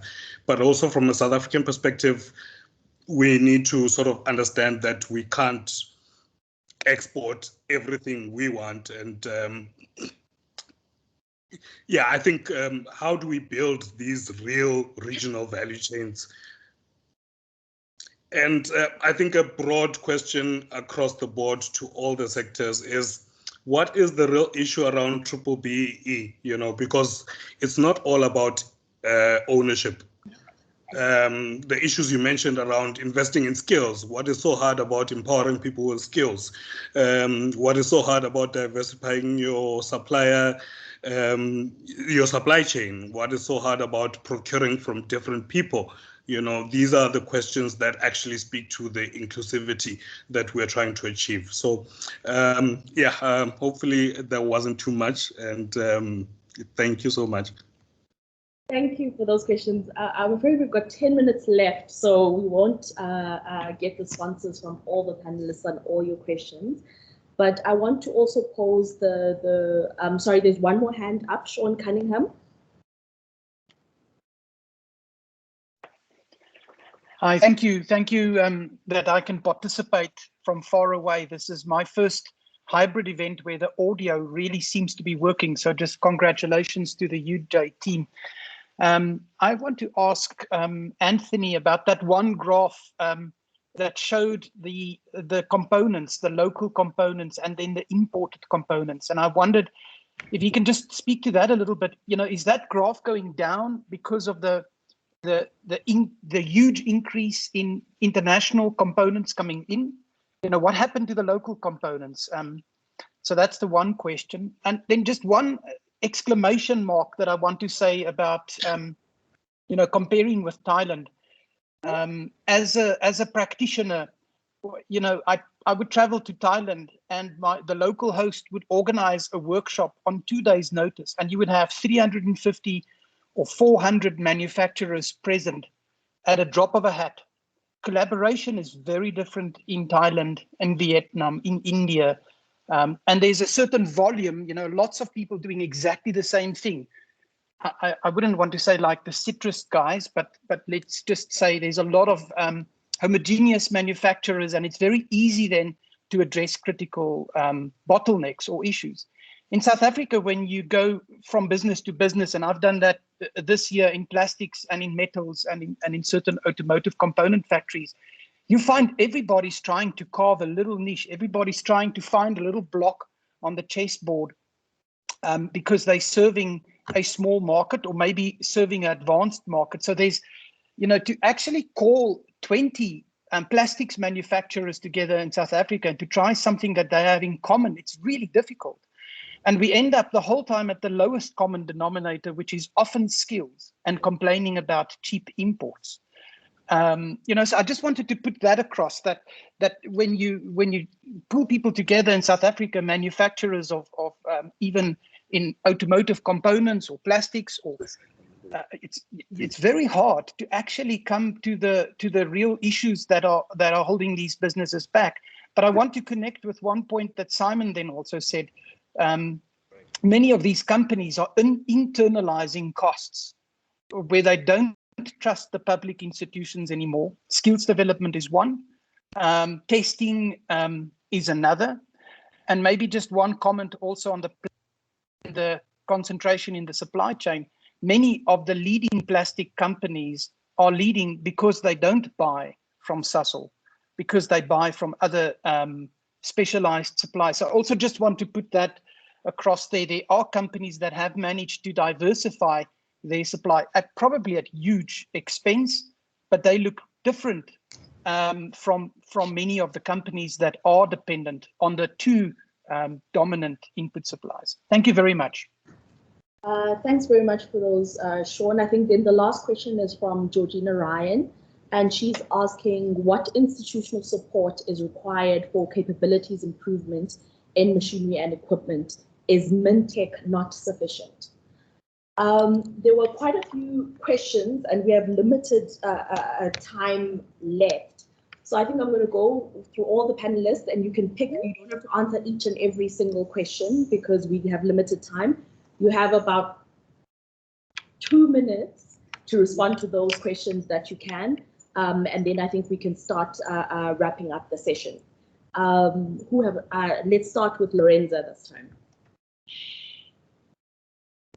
Okay, very fast. I think I will leave the competition issue around Sasol to you, Pam, if you want later to speak on this. But I want to answer just 2 questions. And above all, like, thanks for all the interesting questions and inputs. There are many and very important. So 2 things. One on the issue of sustainable industrial policy and demand. And the point that was raised in relation to the auto industry that we produce not affordable vehicles. Yes, I agree. And my opinion on this is that it's not. It's too easy to always blame the problem on the lack of a sufficient market. I think there are also policy choices and strategies that need to be countered. And in this regard, the point goes always back to the bargaining relationship between OEMs and the state. And so, of course, I lost you. Okay. And so, of course, there is the need for stronger intervention of the state institutions and all the government departments to address and to intervene in where possible into productive strategies.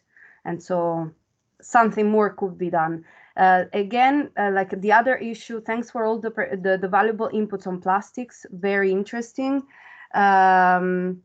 It's true that the lower competition, the lower collaboration in South Africa compared to Thailand is due to a small market that induces higher competition between the handful of companies that exist. And so unfortunately, not only institutions like networks need to be enabled for collaboration that should facilitate collaborations. But again, the problem is always about the market. And in Thailand, the situation is different. So, but thanks for all the interesting inputs. I'll leave it there because there are many other things to raise, and I'll leave it to my colleagues. Thank you. Sure, thank you very much, Lorenza. Koketo, would you please assist and take control of the presentation so we don't have the document appearing there? Just ask the person who has shared their documents to please unshare it. Yes, someone who's working on a document. In German. Please, will you stop sharing your document? You can also remove control. I can just share something and take over. Yeah. Okay, thanks very much. I think I'm going to go through the other panelists, but questions that maybe we should not deal with in this session include the one around inclusion, because there's a separate session this afternoon that's going to deal precisely with that question in great detail. So I think let's leave that question to that. And then I think, Simon, if you are going to respond to the competition law question, maybe let's not make it specific about Sasol, but a broader question around, is competition law the tool to deal with a lot of these embedded and entrenched dominant markets, or should we be looking at other options? So Simon, if you can go next, then Anthony, and then we can finish off with Shingie. All right, yeah, very quickly. I think this is a real problem in that in the competition law was seen as the answer to all sorts of challenges, and the government decided not to use a whole lot of other levers that it had. And this is a really big problem. So competition law could be part of the solution, but there are levers in terms of mining rights which could have been enforced. The state provides all sorts of facilities and services to these large companies. Large companies like the Sasol cannot operate without a partnership with the state.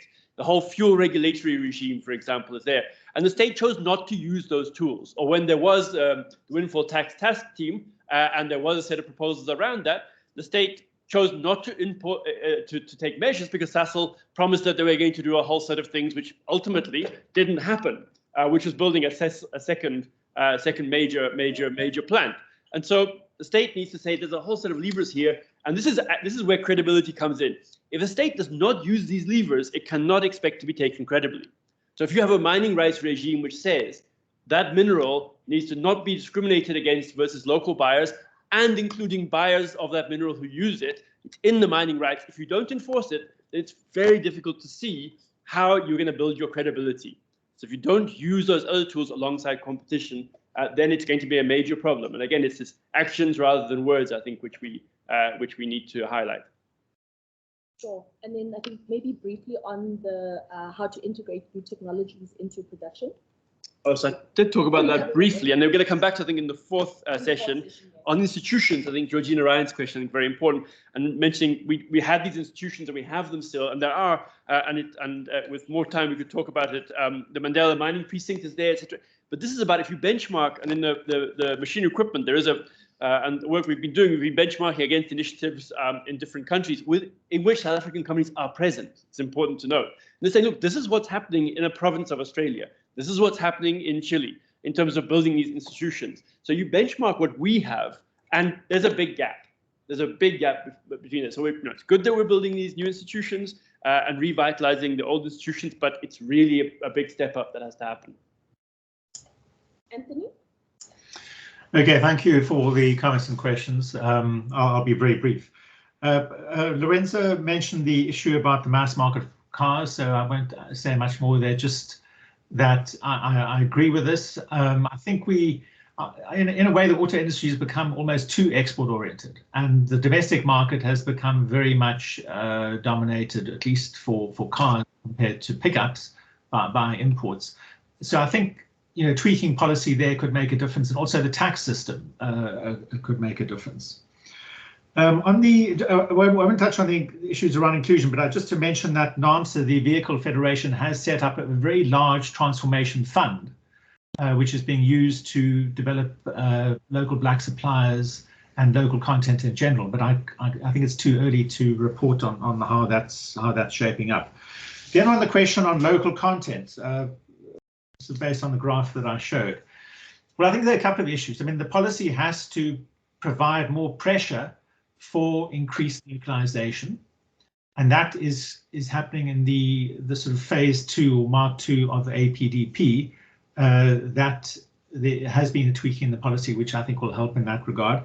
And I think the other thing is simply about the investment environment, which is domestic demand, its infrastructure, its electricity, etc. All those sorts of things which have to be substantially upgraded to make better investment environment. So I think the outlook for local content localization is improving, but at the current, currently what we're getting is large importation of these subcomponents by first-tier suppliers, many of whom are multinational firms, and they're simply importing the subcomponents that as they would do in other from their established suppliers around the world. Thank you. Thank you very much, Anthony.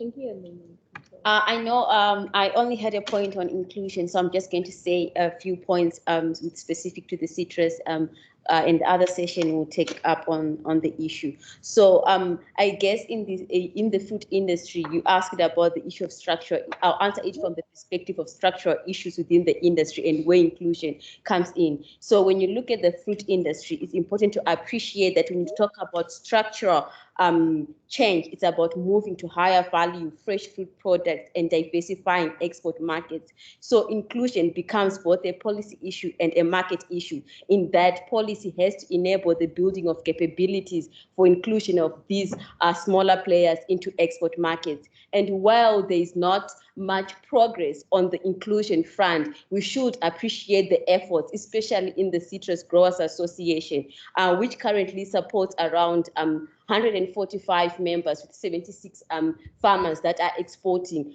We do understand that it needs to accelerate, but we can even see a ramping up in terms of the funds that are being devoted towards inclusion, which is also being highlighted in the agro-processing master plan. So I think those are quite significant wins to note.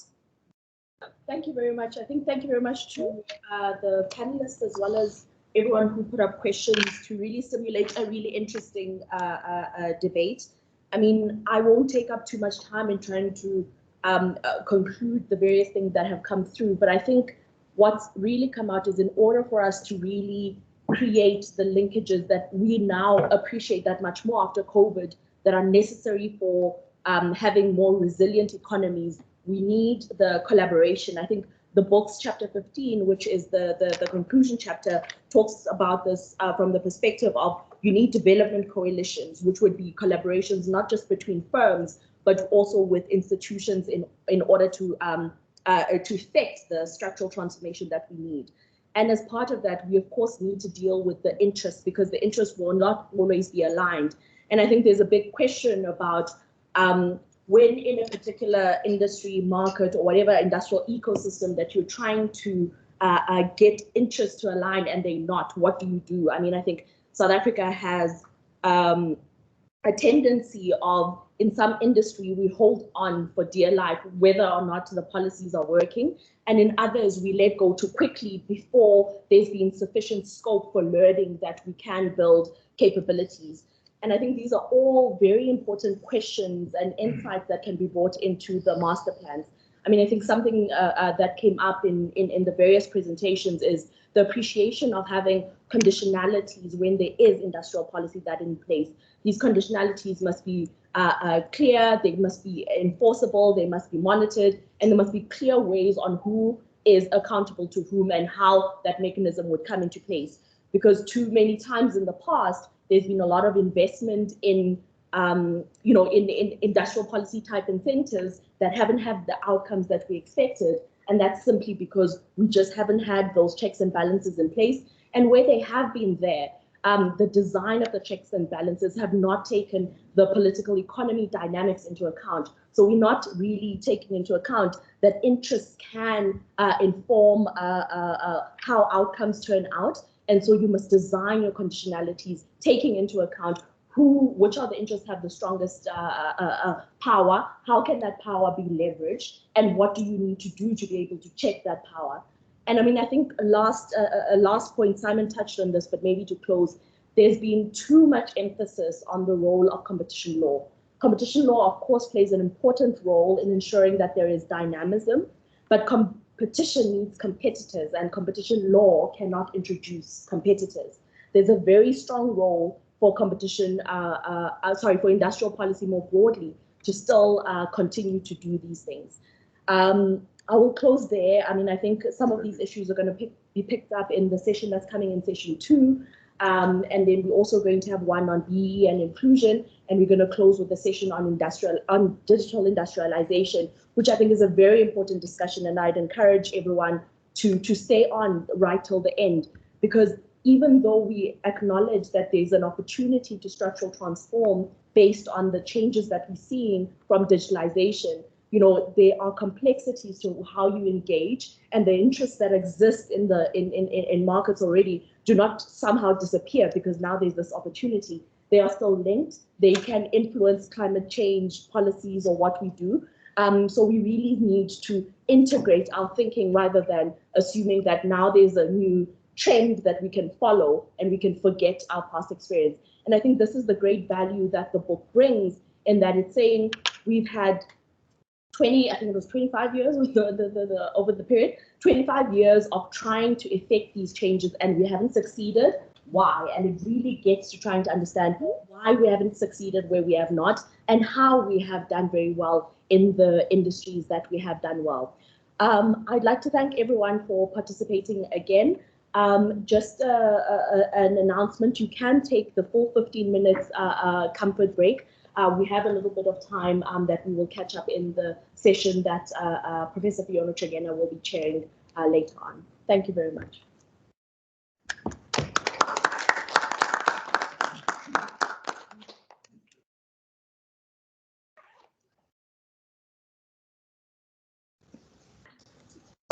Pam, or whoever's in charge.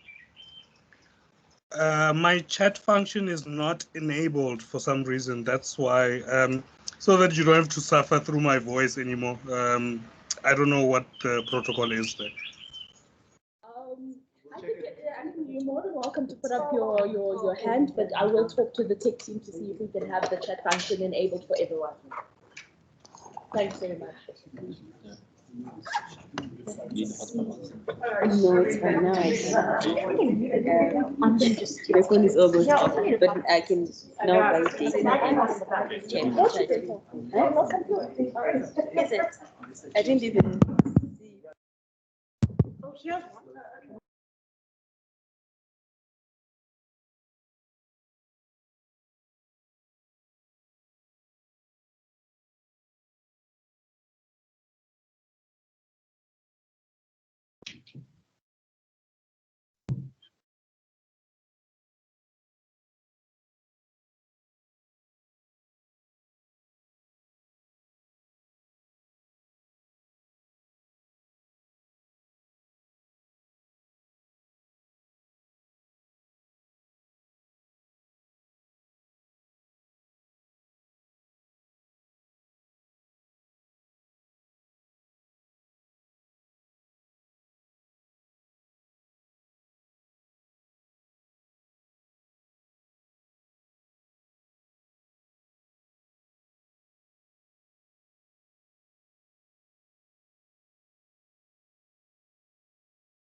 Morning, Ha-Joon.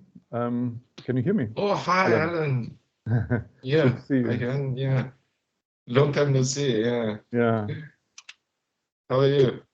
I'm fine, thank you. I'm back in Cape Town. I've actually been in the UK for the past year. Oh, were you? Yeah. Right. Complicated story. Why it was a combination of Brexit and COVID issues that kept me there. Okay. Yeah, it was, and you know, my wife has a flat in London and it came vacant, so we decided to spend the summer there. And come back now.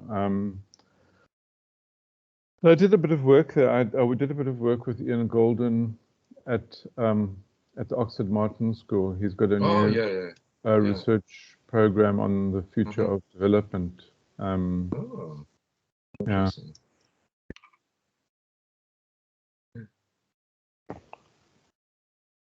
So you're still at Cambridge? Yeah, I am. Yeah. Mm. Yeah, I've been, you know, for the past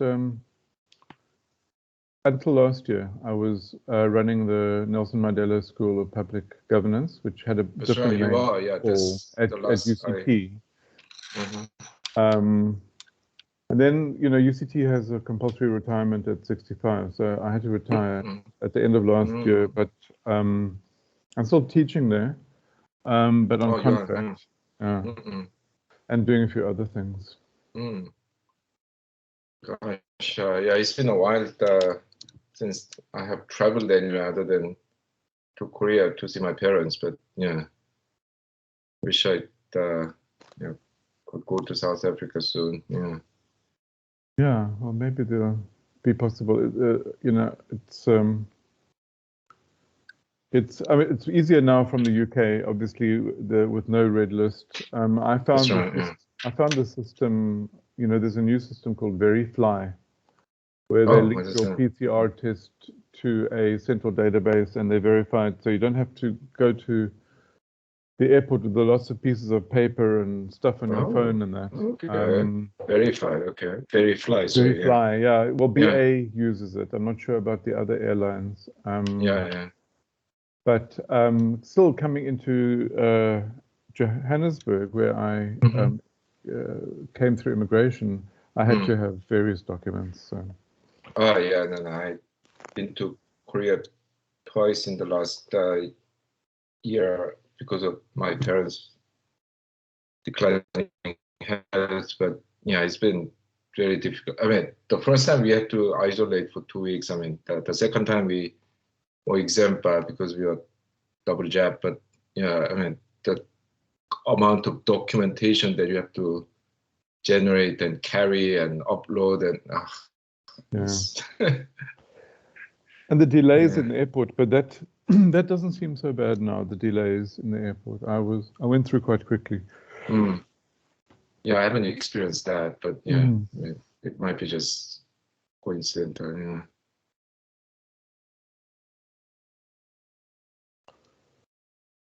So what's happening? Why is there's apparently a delayed coffee break.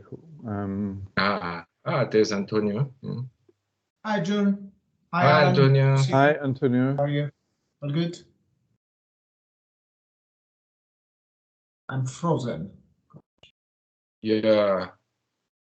Seems my video is frozen. Can you hear us? I can hear you well. Yes. Yeah, but your picture is frozen. I know. Let me try to restart.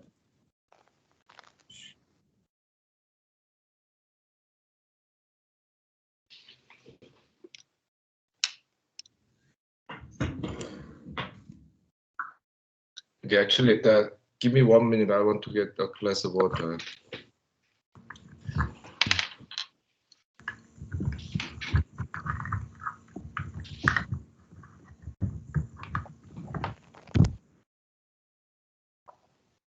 Oh, here we are. Thanks, Alan, for joining. Great to see you. It's a pleasure. Congratulations on the book. Thanks so much. Very kind of you. Yeah, it's a great book. I've got graduate students who are using it to help frame their PhD proposals and so on. So that's, it's really a valuable asset. Apart from obviously, hopefully, some impact on policy as well. Yeah, no, we are. Well, I was supposed to go down in Johannesburg as well with Simon this week, but then too much stuff to do at IPP, and so I couldn't manage to sort it out. But we are planning to build on that for further work. We are continuing with particularly the work on digitalization. We have an ongoing survey with firms that we're using. Our student is actually working on digitalization. Now, unfortunately, the one that I'm referring to, she isn't very highly skilled in economics, unfortunately. She has a background in other social sciences. She came through our graduate program, which is not purely economics. She wants to do her dissertation on the role of the IDC in a digitalization strategy for South Africa, and how IDC can use its leverage to support appropriate investments for digitalization in South Africa. So who's this? This is a student of mine. I'm a bit worried that she's starting from a base which is not hugely informed. She doesn't have a strong economics base, and she's sort of mid-career. But she is bright and she learns fast. So I was just talking in relation to Antonio's plans to continue to work on digitalization and industrialization in South Africa. Maybe at some point, she could come into the circle of conversation. Sure, happy to, definitely. In fact, we will we also discussing with the IDC. Well, I think we are now in an open session, so people can hear us. So we might have a parallel conversation later on. But yes, there is quite a lot of work that we are setting up, also in relation to. I'm sure you followed the energy deal that was struck yesterday, and that opens a number of opportunity scenarios. And we've been working with Kenneth Kramer and Gobet, Stein, and a few others on the way in which those funding will be channeled. And so who are going to be the actors, including IDC, who are going potentially strategically to use these resources across different sectoral value chain. So definitely would be interesting to talk about that. Sure. I think we've all been involved in that project in some way. Yeah. So I, because I had to speak to Nick Stern at one point, he asked me to link him up to the president's economic advisor, to Trudy Makaya. And I think that was quite an important part of the conversation. You know, because as you know, there was division in the cabinet about this deal. Yeah.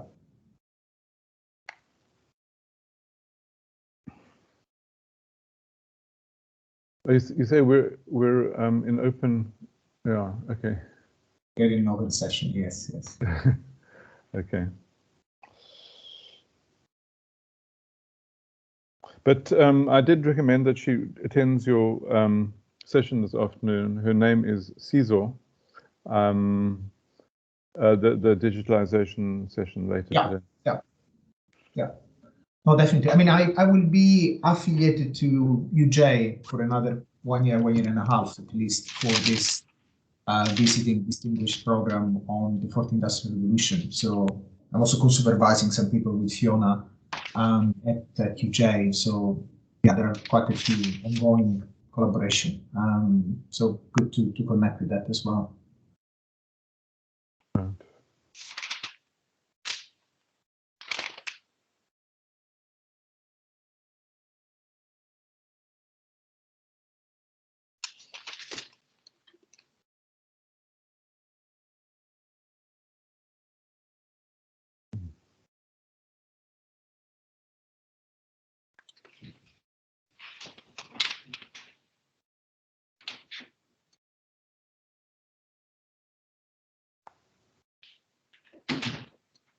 Alan, are you planning to be back to Oxford at some point soon, or you're going to be? No,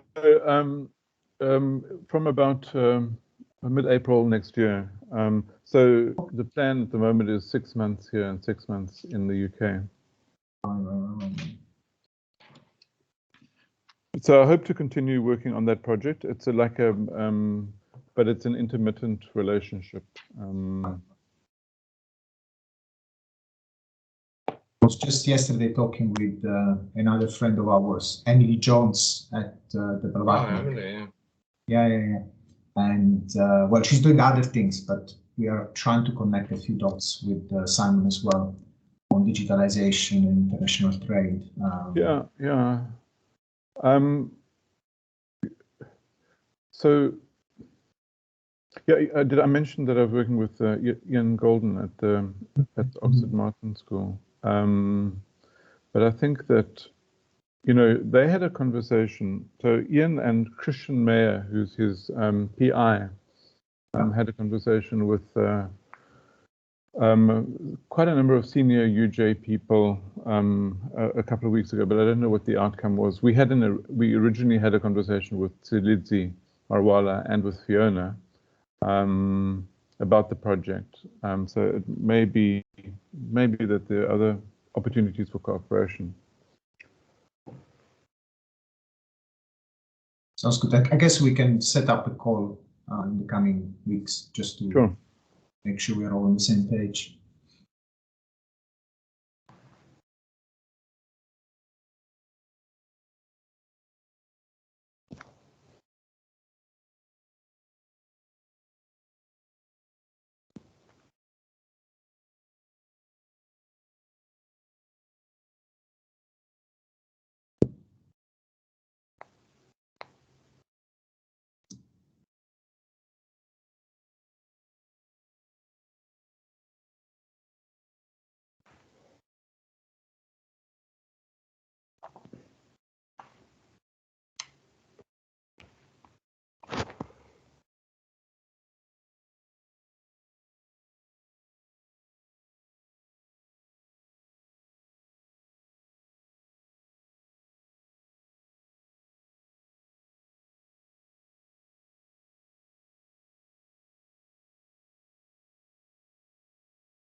I guess you guys saw the local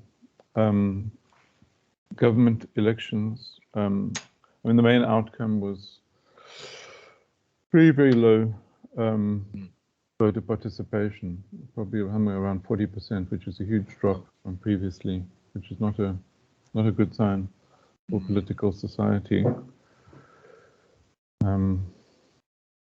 Just the results are still being finalized.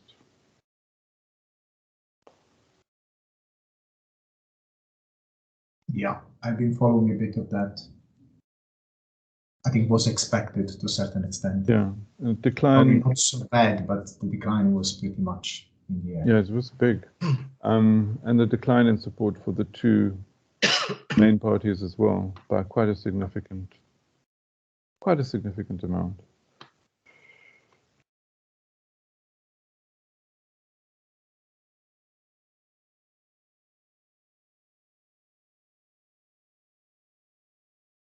Ha-Joon, I mentioned to Fiona that you have to drop a few minutes before. Hopefully she can manage the... Yeah, no, yeah, to leave. Yeah, I'll try to stay as long as possible, but yeah, I have a lecture coming and need to go into the office to do that, and yeah. Anyway, let's see. But the connection is good today from your house, so it's okay. Yeah, but yeah, that's right. Going in to the office to give these lectures because you know, when you have an unstable connection, you cannot afford to have the lecture disrupted. So. Talking about digitalization, Alan, we always make jokes about the fact that there are still lots of spots where you cannot get good connection between London and Cambridge, and in Cambridge as well. Absolutely. No, I mean, they talk about the silicon fan and everything, but you know, the internet in our house is so slow that my children, when they spent time with us during the lockdown, actually checked the internet speed and concluded that our speed is on a par with that in Mozambique. So, there you go.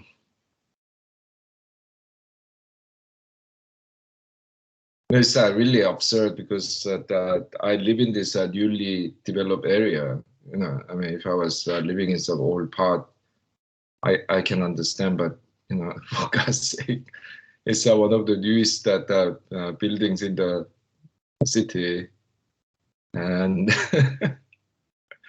I don't know what to say.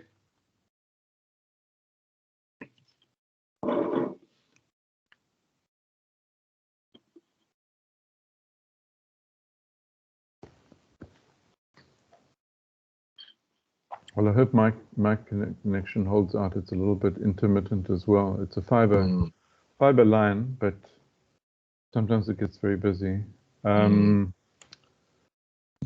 My London connection was better than my Cape Town one, although they're supposed to be the same rate of data.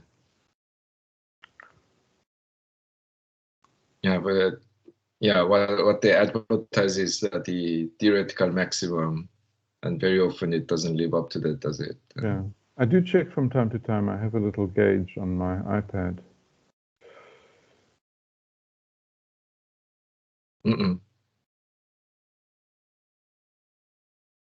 We've just finished the training with the National School of Government just yesterday. And we had around 60 officials across the different provinces joining. And many of them had significant connection problems. So we were using tools like Miro boards and so on, and a number of people were connecting actually mainly with phones, and in some cases connection was not strong enough actually to support a quite basic applications, just a shared port where you lost it. So yeah, it's a a serious issue in terms of preventing use of very basic type of training tools. So what was the training program about?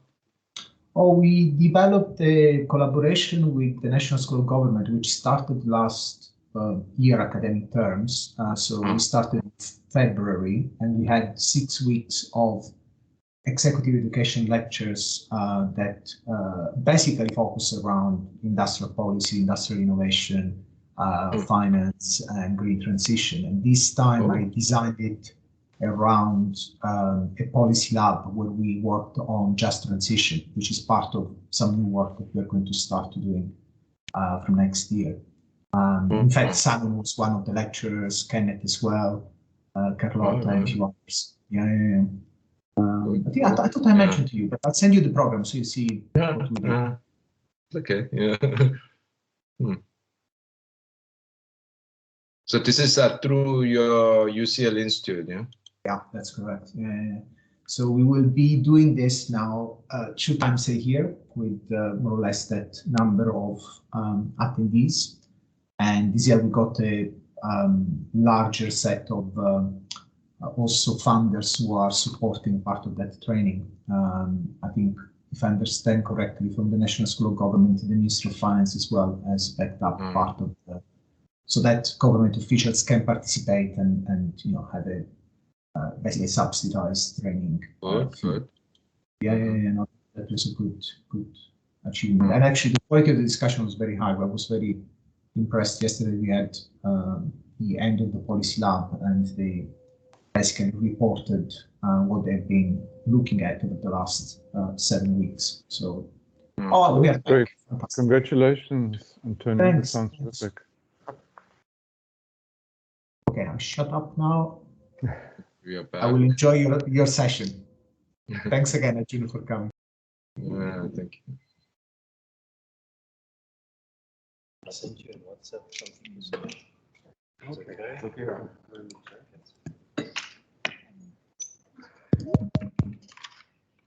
Hi, everybody, and welcome back. We are running a little bit behind time. Sorry for those who were online, but we'll catch up. So, welcome to this panel session on industrial development and policy, insights for structural transformation in middle-income countries. I think it's important for us to perhaps take a step back from the detailed studies that were presented in the last session, and to draw out some of the lessons of those studies, as well as more broadly, to take a wider view on structural transformation and industrial development in middle-income countries. South Africa, of course, has got both commonalities and differences with many other middle-income countries, as well as similarly with other African countries. And the panel this morning is really well placed to discuss these issues. I'm sure they are all well known to everybody here, so I will just briefly introduce them. Professor Arkebe is a senior minister in Ethiopia and advisor to the Prime Minister, as well as visiting academic affiliations at many institutions, including as a professor of practice here at UJ. His most recent monograph is Economic Development in Africa, Evidence, Theory, Policy, co-authored with Chris Kramer and John Sender. He's also co-edited with Imran Melodia and myself the Oxford Handbook, South African Economy, which is coming out later this month, as well as having authored and edited a number of other volumes in recent years. Ha-Joon Chang is reader in the political economy of development at Cambridge University, has written about 15 books, as well as many journal articles and edited volumes, and has really been a leading voice on industrial policy and related issues in economic development over the last couple of decades. Also someone who's been involved in economic policy discussions in South Africa, I guess since the early 90s, if I'm correct. And Alan Hirsch is a professor at the Nelson Mandela School of Governance and was founding director of the school until 2019. Has various visiting affiliations, including having recently, I think just over the weekend, returned from Oxford, where he's an associate at the Oxford Martin School. And Ellen has been at the interface of policy and research in different roles since the early or the mid-90s, including the DTI and as head of economic policy at the presidency. Can we just ask the panel to mute their microphones until they speak? Unfortunately, Ms. Thandi Pele, who was going to be part of the panel, is unable to join, but we will have a greater discussion amongst the three speakers who are on the screen. We won't be having presentations in the session. It will be a panel discussion. So please, throughout the session, feel free to pose your questions in the chat, and we'll have an interactive session both with those connected online and those here in the room. So just to kick off this discussion, as we said, is on the topic around industrial development and policy insights for structural transformation in middle-income countries. And perhaps if I can kick off with Ha-Joon.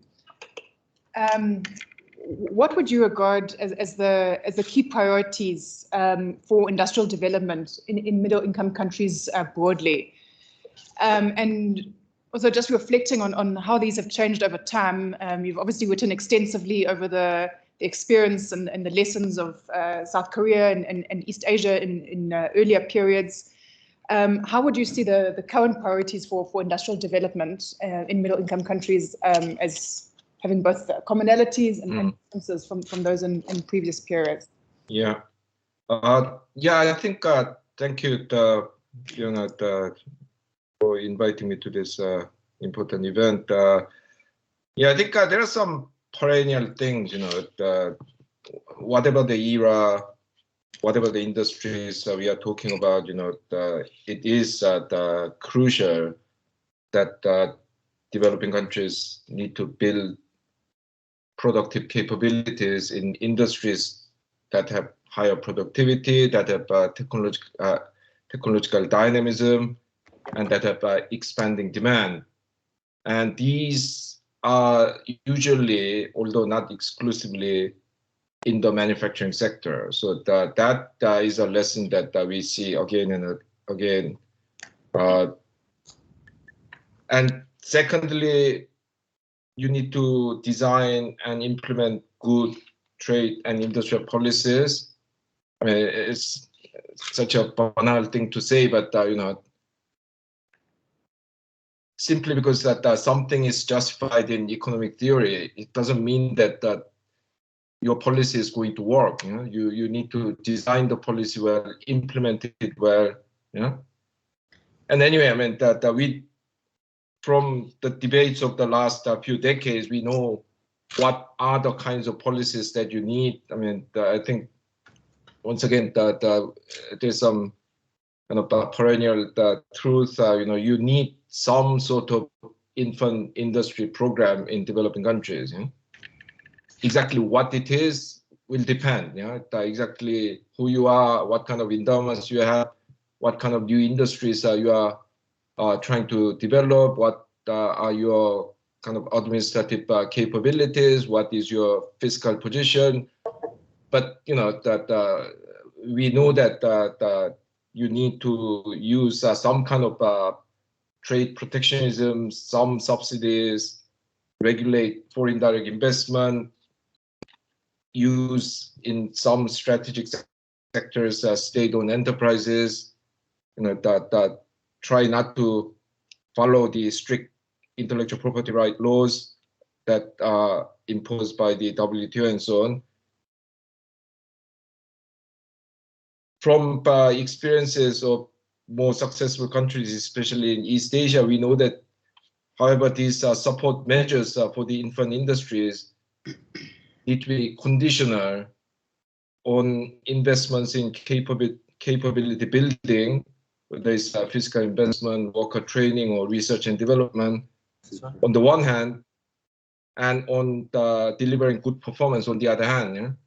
I mean, I think the name tells it all, infant industry protection. When you raise a child, you need to kind of making sure that as the child grows up, that it kind of takes on more responsibilities. That you need to kind of assess how it is doing and change the way you deal with it. So there's nothing mysterious here, but very often this infant industry programs have been one-sided. So you give protection, you give subsidies, and the industry doesn't deliver anything, but it keeps continuing.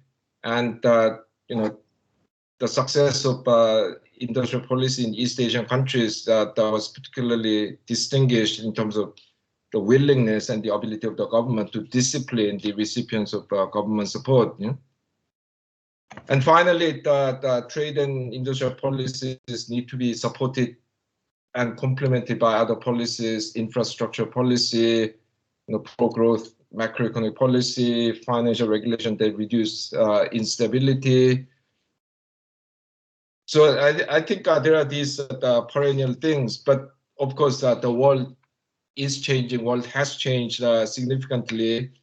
First of all, we are facing the climate crisis. We need to very quickly make energy transition, but we also need to make materials transition, because it takes a lot of fossil fuel to make things like steel, plastic, cement, fertilizer, the basic materials of the modern economy. So that we need to, developing countries need to take that aspect into account. Of course, that we have this principle of common and differentiated responsibilities. So developing countries may not have to make as much adjustment as the rich countries should. But still, I mean, we know where things are going. We need to make sure that the new industries that you are developing are compatible with this the kind of requirement for transition in energy and materials. And then we have the so-called fourth industrial revolution. Actually, I'm one of those people who are skeptical about the term. I think we are still at the tail end of the third industrial revolution, when the new materials that emerge and artificial intelligence that develops further. Maybe we are in the fourth one, but never mind. I mean, it is true that there are all these new technologies coming up which pose new challenges. Now, first of all, I think this fear of automation is highly exaggerated. I think that the very nature of capitalism is such that there always will be new technologies that replace labor, but then it will also create some other work, other employment, and then overall, I think that this time is no different from other times, So actually, I'm not saying this to encourage us to be complacent, but it means that actually, with appropriate policy action, all these new technologies don't need to destroy jobs. Anyway, but more importantly, these the characteristics of these new technologies to summarize it in one word, the fusion. So now you are using different types of technologies in the same industry. Now the boundary between industries are blurring. So just to give you one very quick intuitive anecdote, already like several years ago, a friend of mine who's one of the top managers in Hyundai, the Korean automobile company, told me, I'm not sure whether we are a car company or electronics company anymore. Because now, especially the more than half of the new things that we are developing, they are in electronics. Are we the mechanical company, a car company, or an electronics company?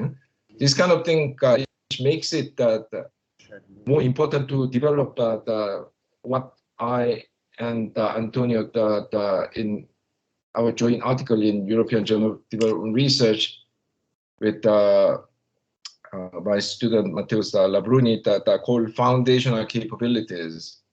So the capabilities that you allow you to choose and the kind of mix technologies which require deeper understanding of these technologies than what have been necessary until now. So that means you need to invest more in education, research, worker training.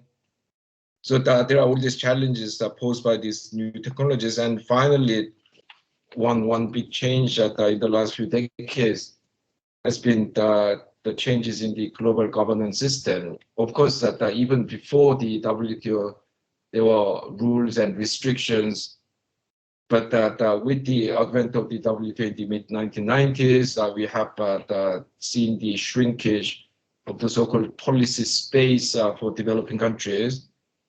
And these are posing new challenges. But having said that, I sometimes joke that the WTO has become the best friend of lazy bureaucrat in developing countries. Because when the minister asks you to do something, our minister that's banned by the WTO. The ministers are going to run to the library, go through 850 pages of WTO agreement, and come back to you and say, no, actually you can do it. So actually, there's excessive pessimism about the shrinkage of policy space. Yes, it has shrunk, but there are still many things that you can do. And actually, I 5 years ago published this report with ECA called Transformative Industrial Policy for Africa.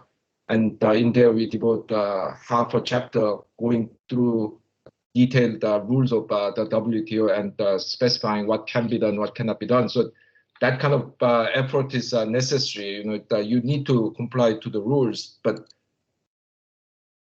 you first have to know what the rules are, and you have to exploit gray areas. But also the countries like South Africa, which has a presence in international diplomacy, need to devote energy in reforming these global rules in a more pro-developmental direction.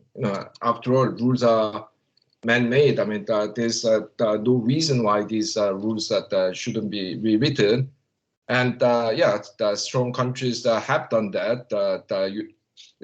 Just recall what Donald Trump did with the NAFTA or the free trade agreement with South Korea.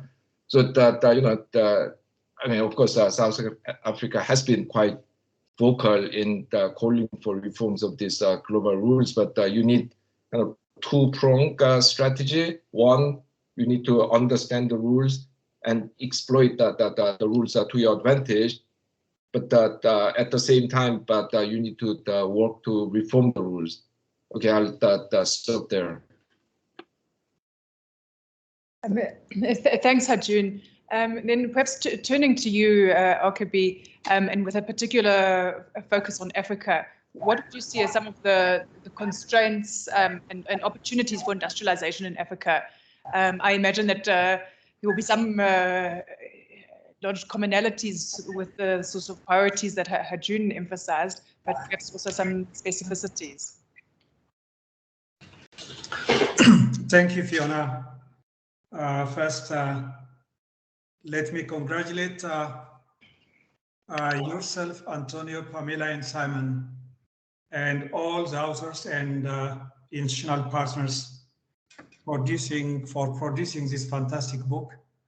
And I believe this book will be useful and relevant, not only for South African policymaking and research, but also for African countries, as well as middle-income countries. I find three important aspects quite useful.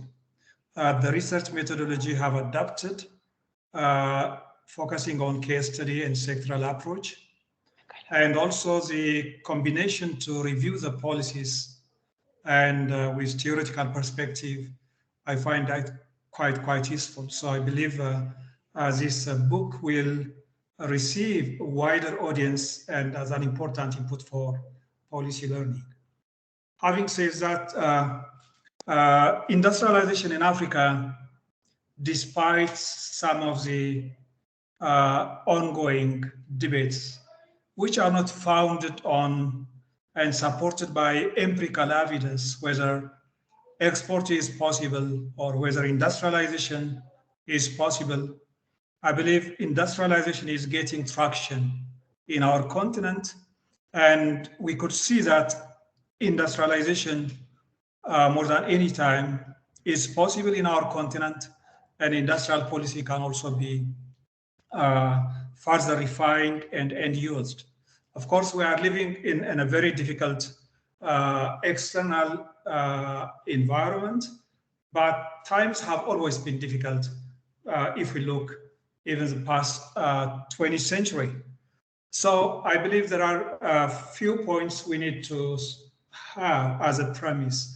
The first one is when we talk about Africa again, we are talking over 50 countries, and we cannot have prescription which country should focus on what type of industry. So I think the first starting point is that the industrialization strategy has to be linked with the heterogeneous nature and the diversity of economies.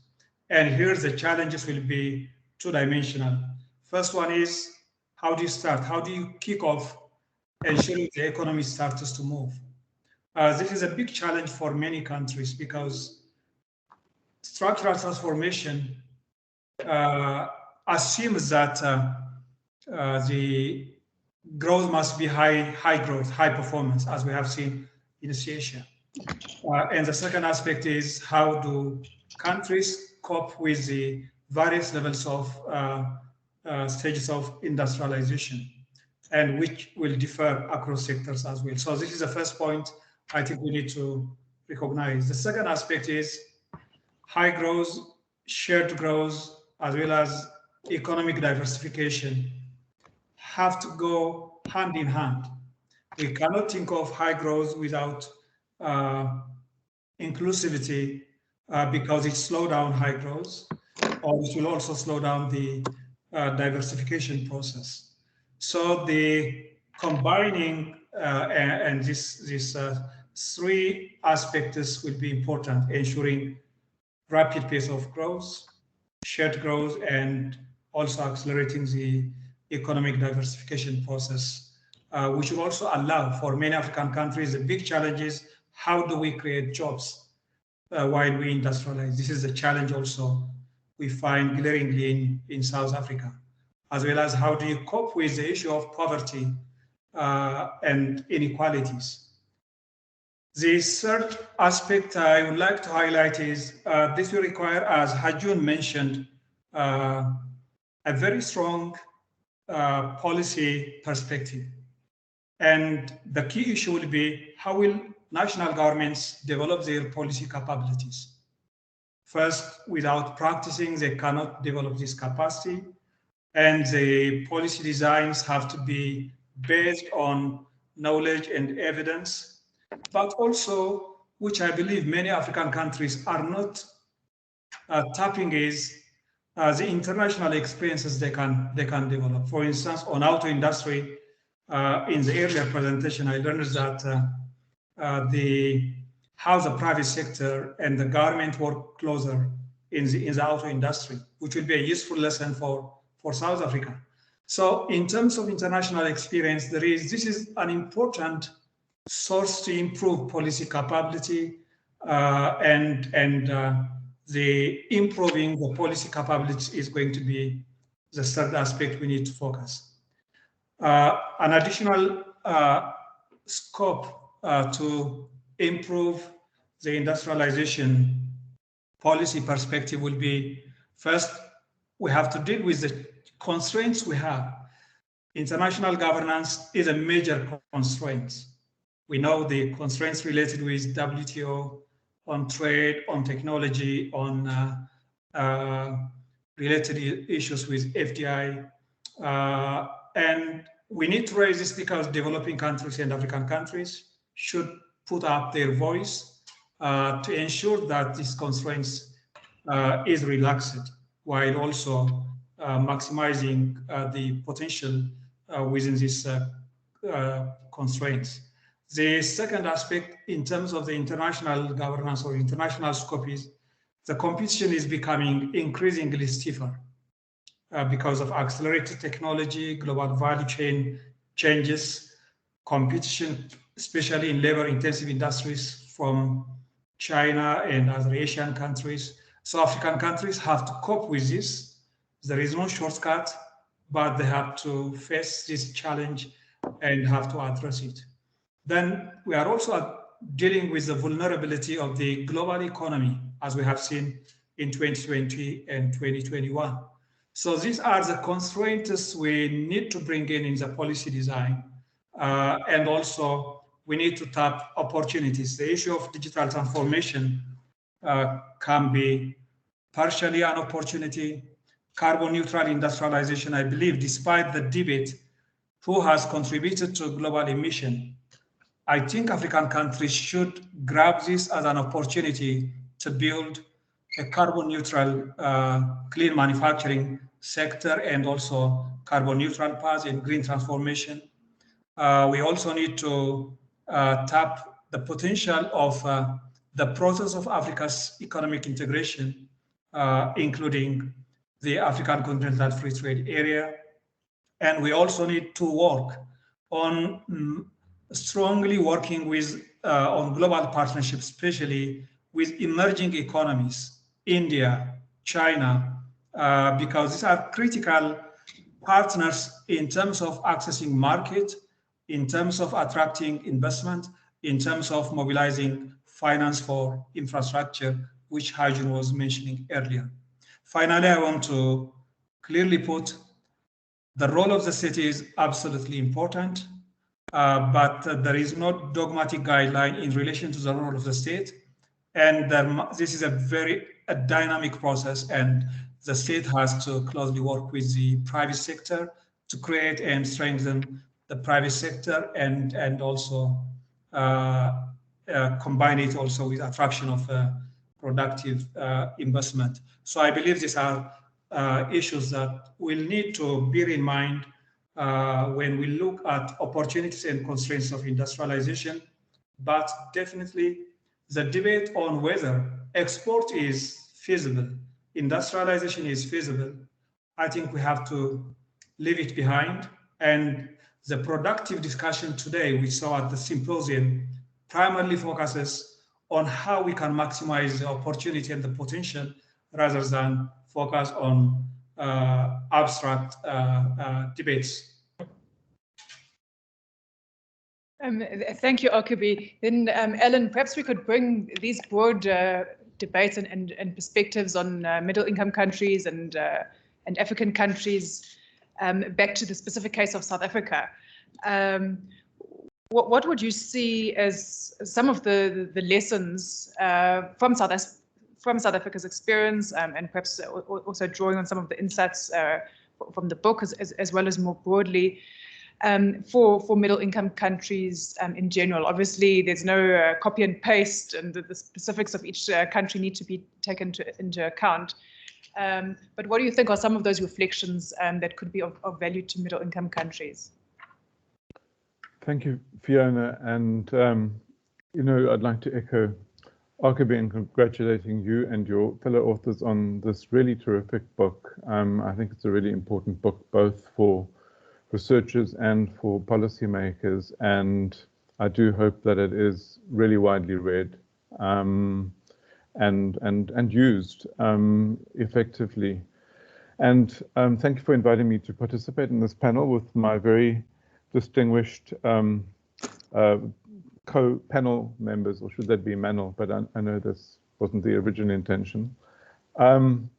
Yeah, I will be obviously echoing some of the points that Ha-Joon and Arkebe have made already, but trying to look at it specifically in relation to South Africa. And the first point I want to make is, not surprisingly, considering my background, it's a political point, and it does echo points that that Arkebe made in particular, and that is that you have to build a strong social coalition that supports industrial policy effectively. That means, you know, in a society where power is very unequal, and where the power to implement is very diffuse, and in fact the power to obstruct is very widespread.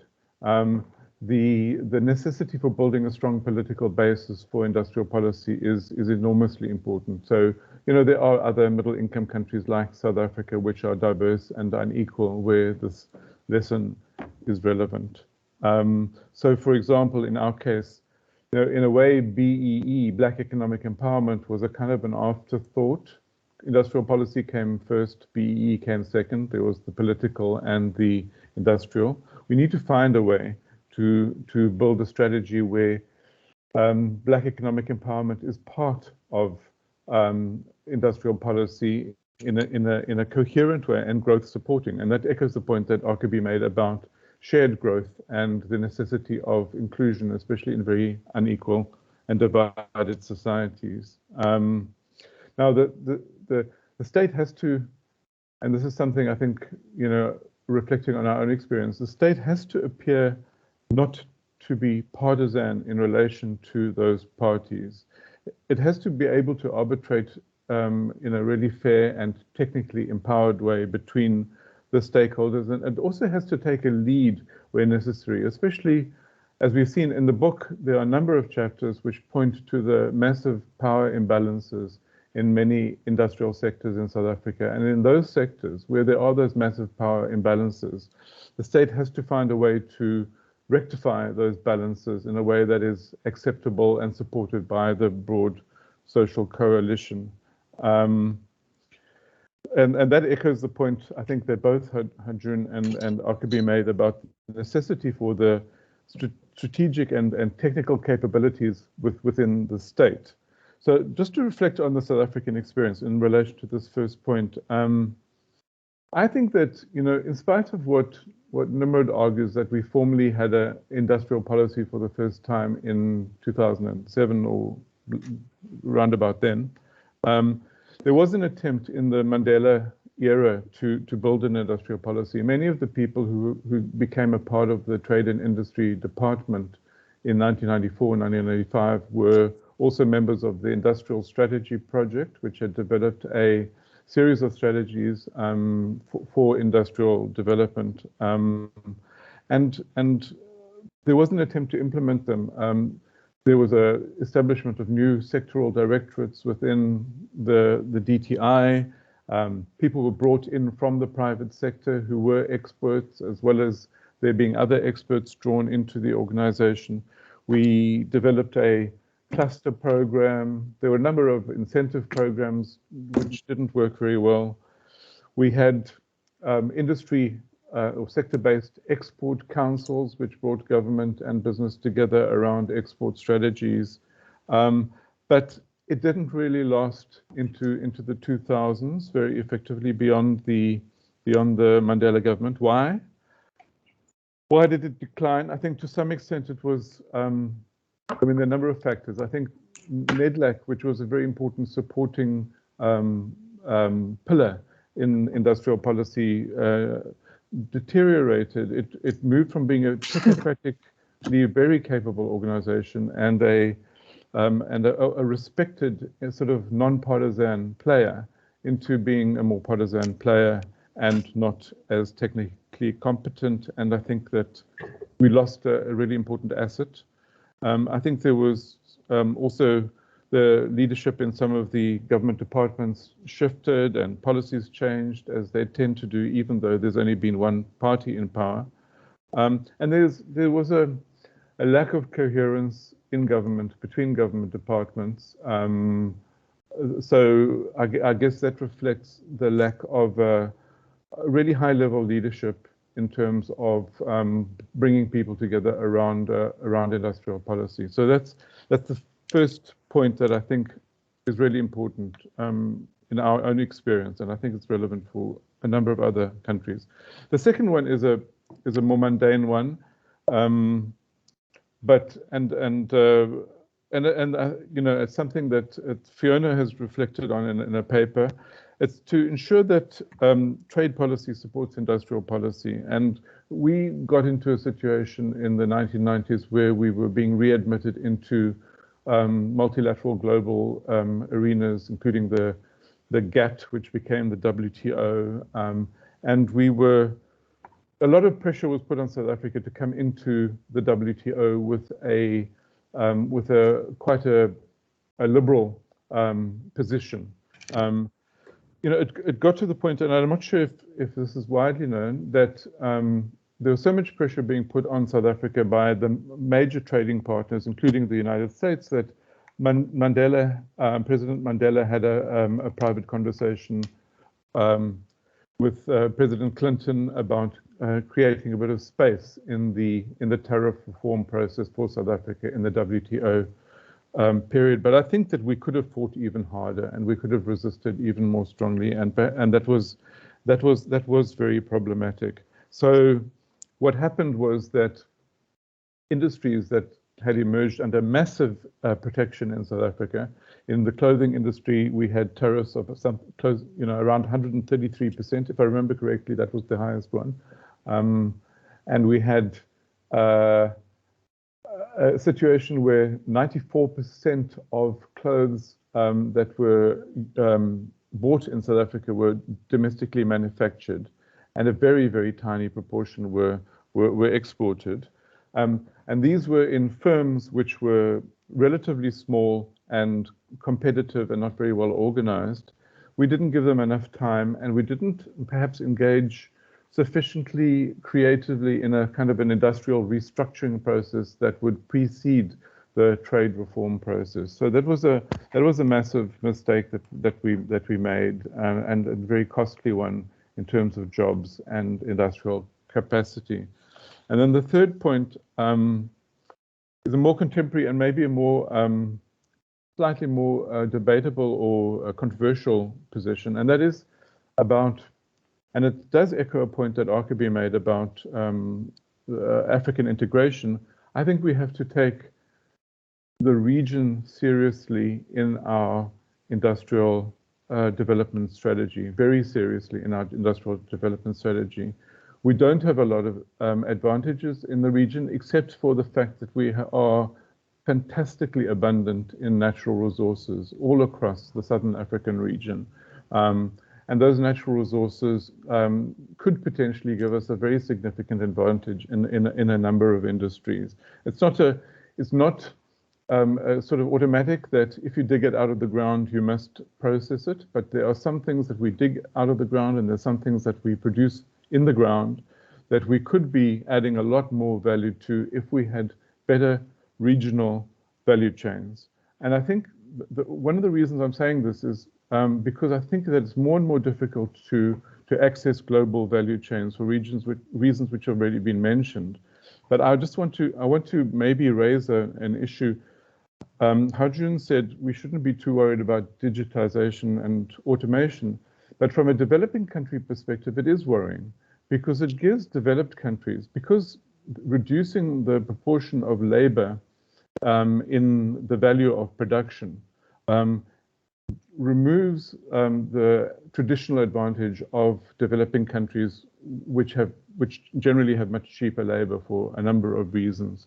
So that advantage of developing countries that China and other East Asian countries were able to exploit very effectively for several decades may be diminishing because of the very rapid automation and robotization of manufacturing.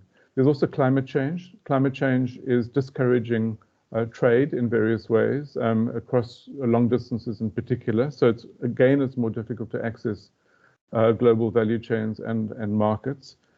I think there's a risk that geopolitics becomes more serious, that the tensions currently between the so-called West and China can affect the ability of developing countries to integrate with the global value chains that they would like to integrate with. And COVID has also maybe accentuated this tendency towards the localization of value chains within the large markets rather than having very extended global value chains because of the logistical issues that emerged during and after COVID. So I think for all of those reasons, we have to take regional value chains really seriously. I don't think the book deals with it as extensively as it perhaps should, which is surprising because two of the authors, or two of the editors of the book, have written quite a lot about the region, Pamela and Simon. And UJ is a center of research on regional value chains. So it's something that I think needs to be picked up and needs to be discussed, I think, in Southern Africa. I don't think we have addressed that issue as directly as we should have up till now. Thank you, Fiona. Thanks, Alan. Perhaps Ha-Joon and Arkebe, you might want to pick up a little bit further on the issues of technology intensity, new technologies for our digitalization and so on. Alan made some remarks, Ha-Joon, in relation to the possible threats in developing countries. Arkebe, it's obviously something as well that you've worked on extensively around technological upgrading and catching up. How do you see this in relation to job creation in African countries? Do you see any kind of trade-off between technological upgrading that sometimes goes along with higher skills intensity and capital intensity, and the kind of the profile of those needing jobs in many African countries, and perhaps connected to this set of issues around technologies? I also wanted to bring in one of the questions from the chat, which reads, in the face of low-tech capability on the continent, what pragmatic approach should be adopted to transform industrial sectors? And how should the matter of IP be handled so as not to discourage FDIs? So any further quick thoughts on that?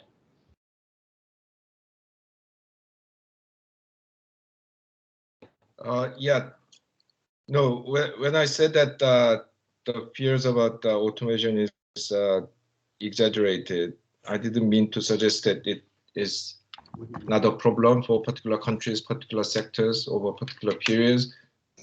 But I still want to emphasize that technology that sets only the outer boundaries, of what is possible, and what exactly happens within it is up to the human agency.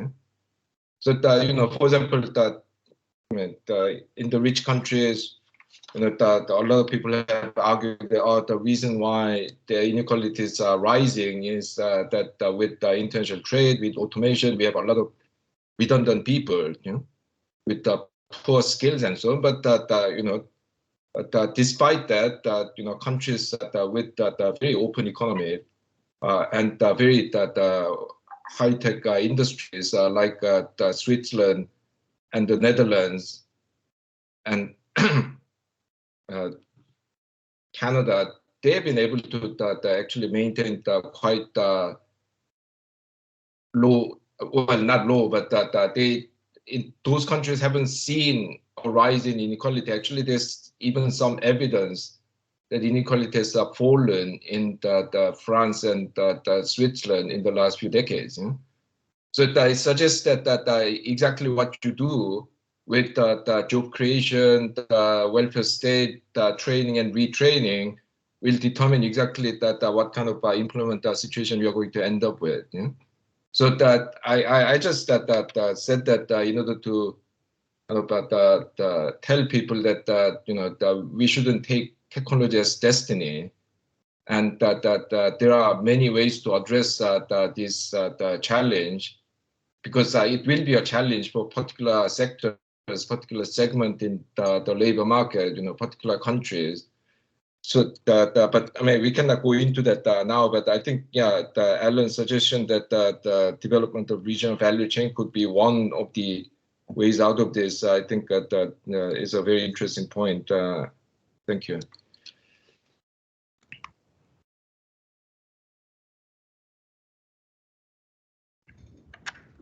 Arkebe, you're muted. I think Ha-Joon meant in terms of understanding Industrial Revolution 4, that we may not be at that stage, that we are finally at the point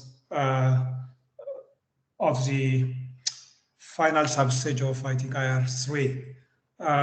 So this as an issue can be further discussed, but my understanding was he didn't mean that technology is not impacting industries.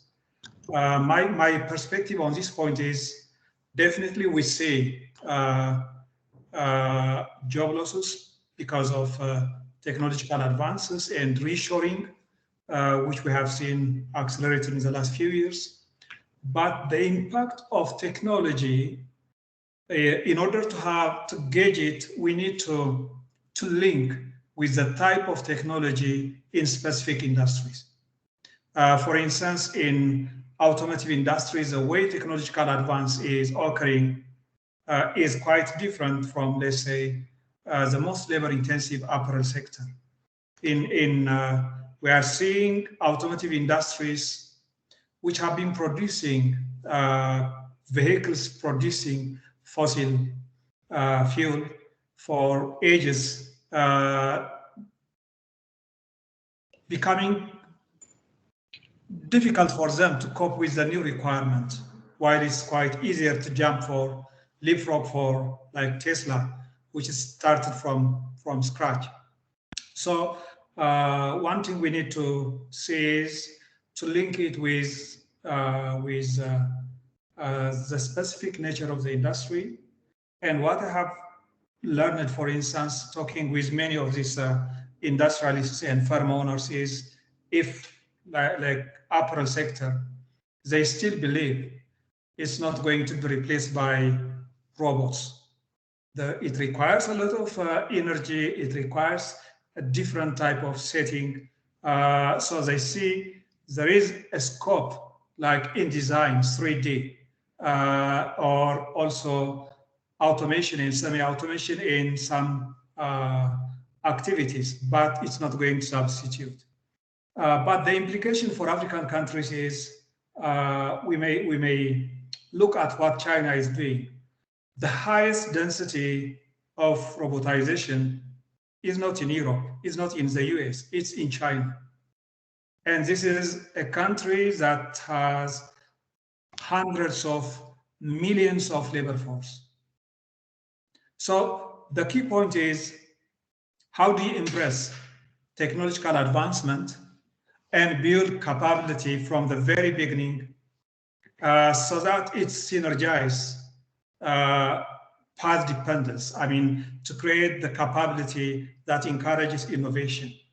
It also has implications, especially for African countries, to look at our education system. What type of persons are we producing? Skills required for yesterday or skills required for the future? It also implies that the investment on reskilling and also lifetime skill education, skill upgrading becomes much more prominent. So this will have a significant impact in transforming our education system, higher education.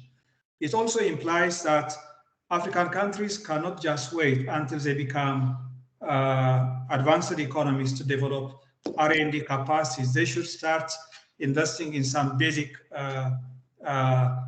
researches because you cannot just jump.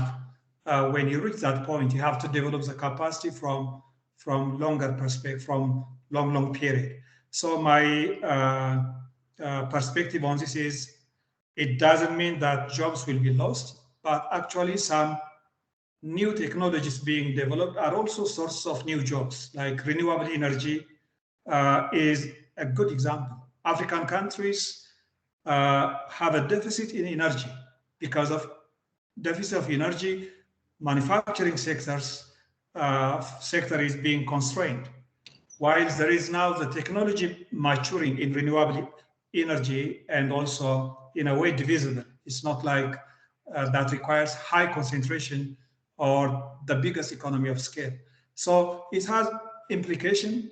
We have to recognize technological advancement is accelerating, but raising this point helps us to get ready and to cope with the challenges and also to develop capacities in advance. Thanks. Let's then take a question from Dr. Nimrod Zalk. And for those who are here in person, perhaps you can indicate as well whether you'd like to ask questions. I see a couple, so I think we'll take one round of questions. And perhaps I can just ask the panelists to answer quite briefly, because I think there are a number of people who would like to engage. So let's start with Nimrod and Anthony, and then the two I've seen in the room. Nimrod? Nimrod, you're still muted. Apologies. Yeah, I did want to respectfully differ with Alan, and and it's not just a pedantic thing. I think it is quite important, because I think understanding how we got here is important for informing, where we go as a country.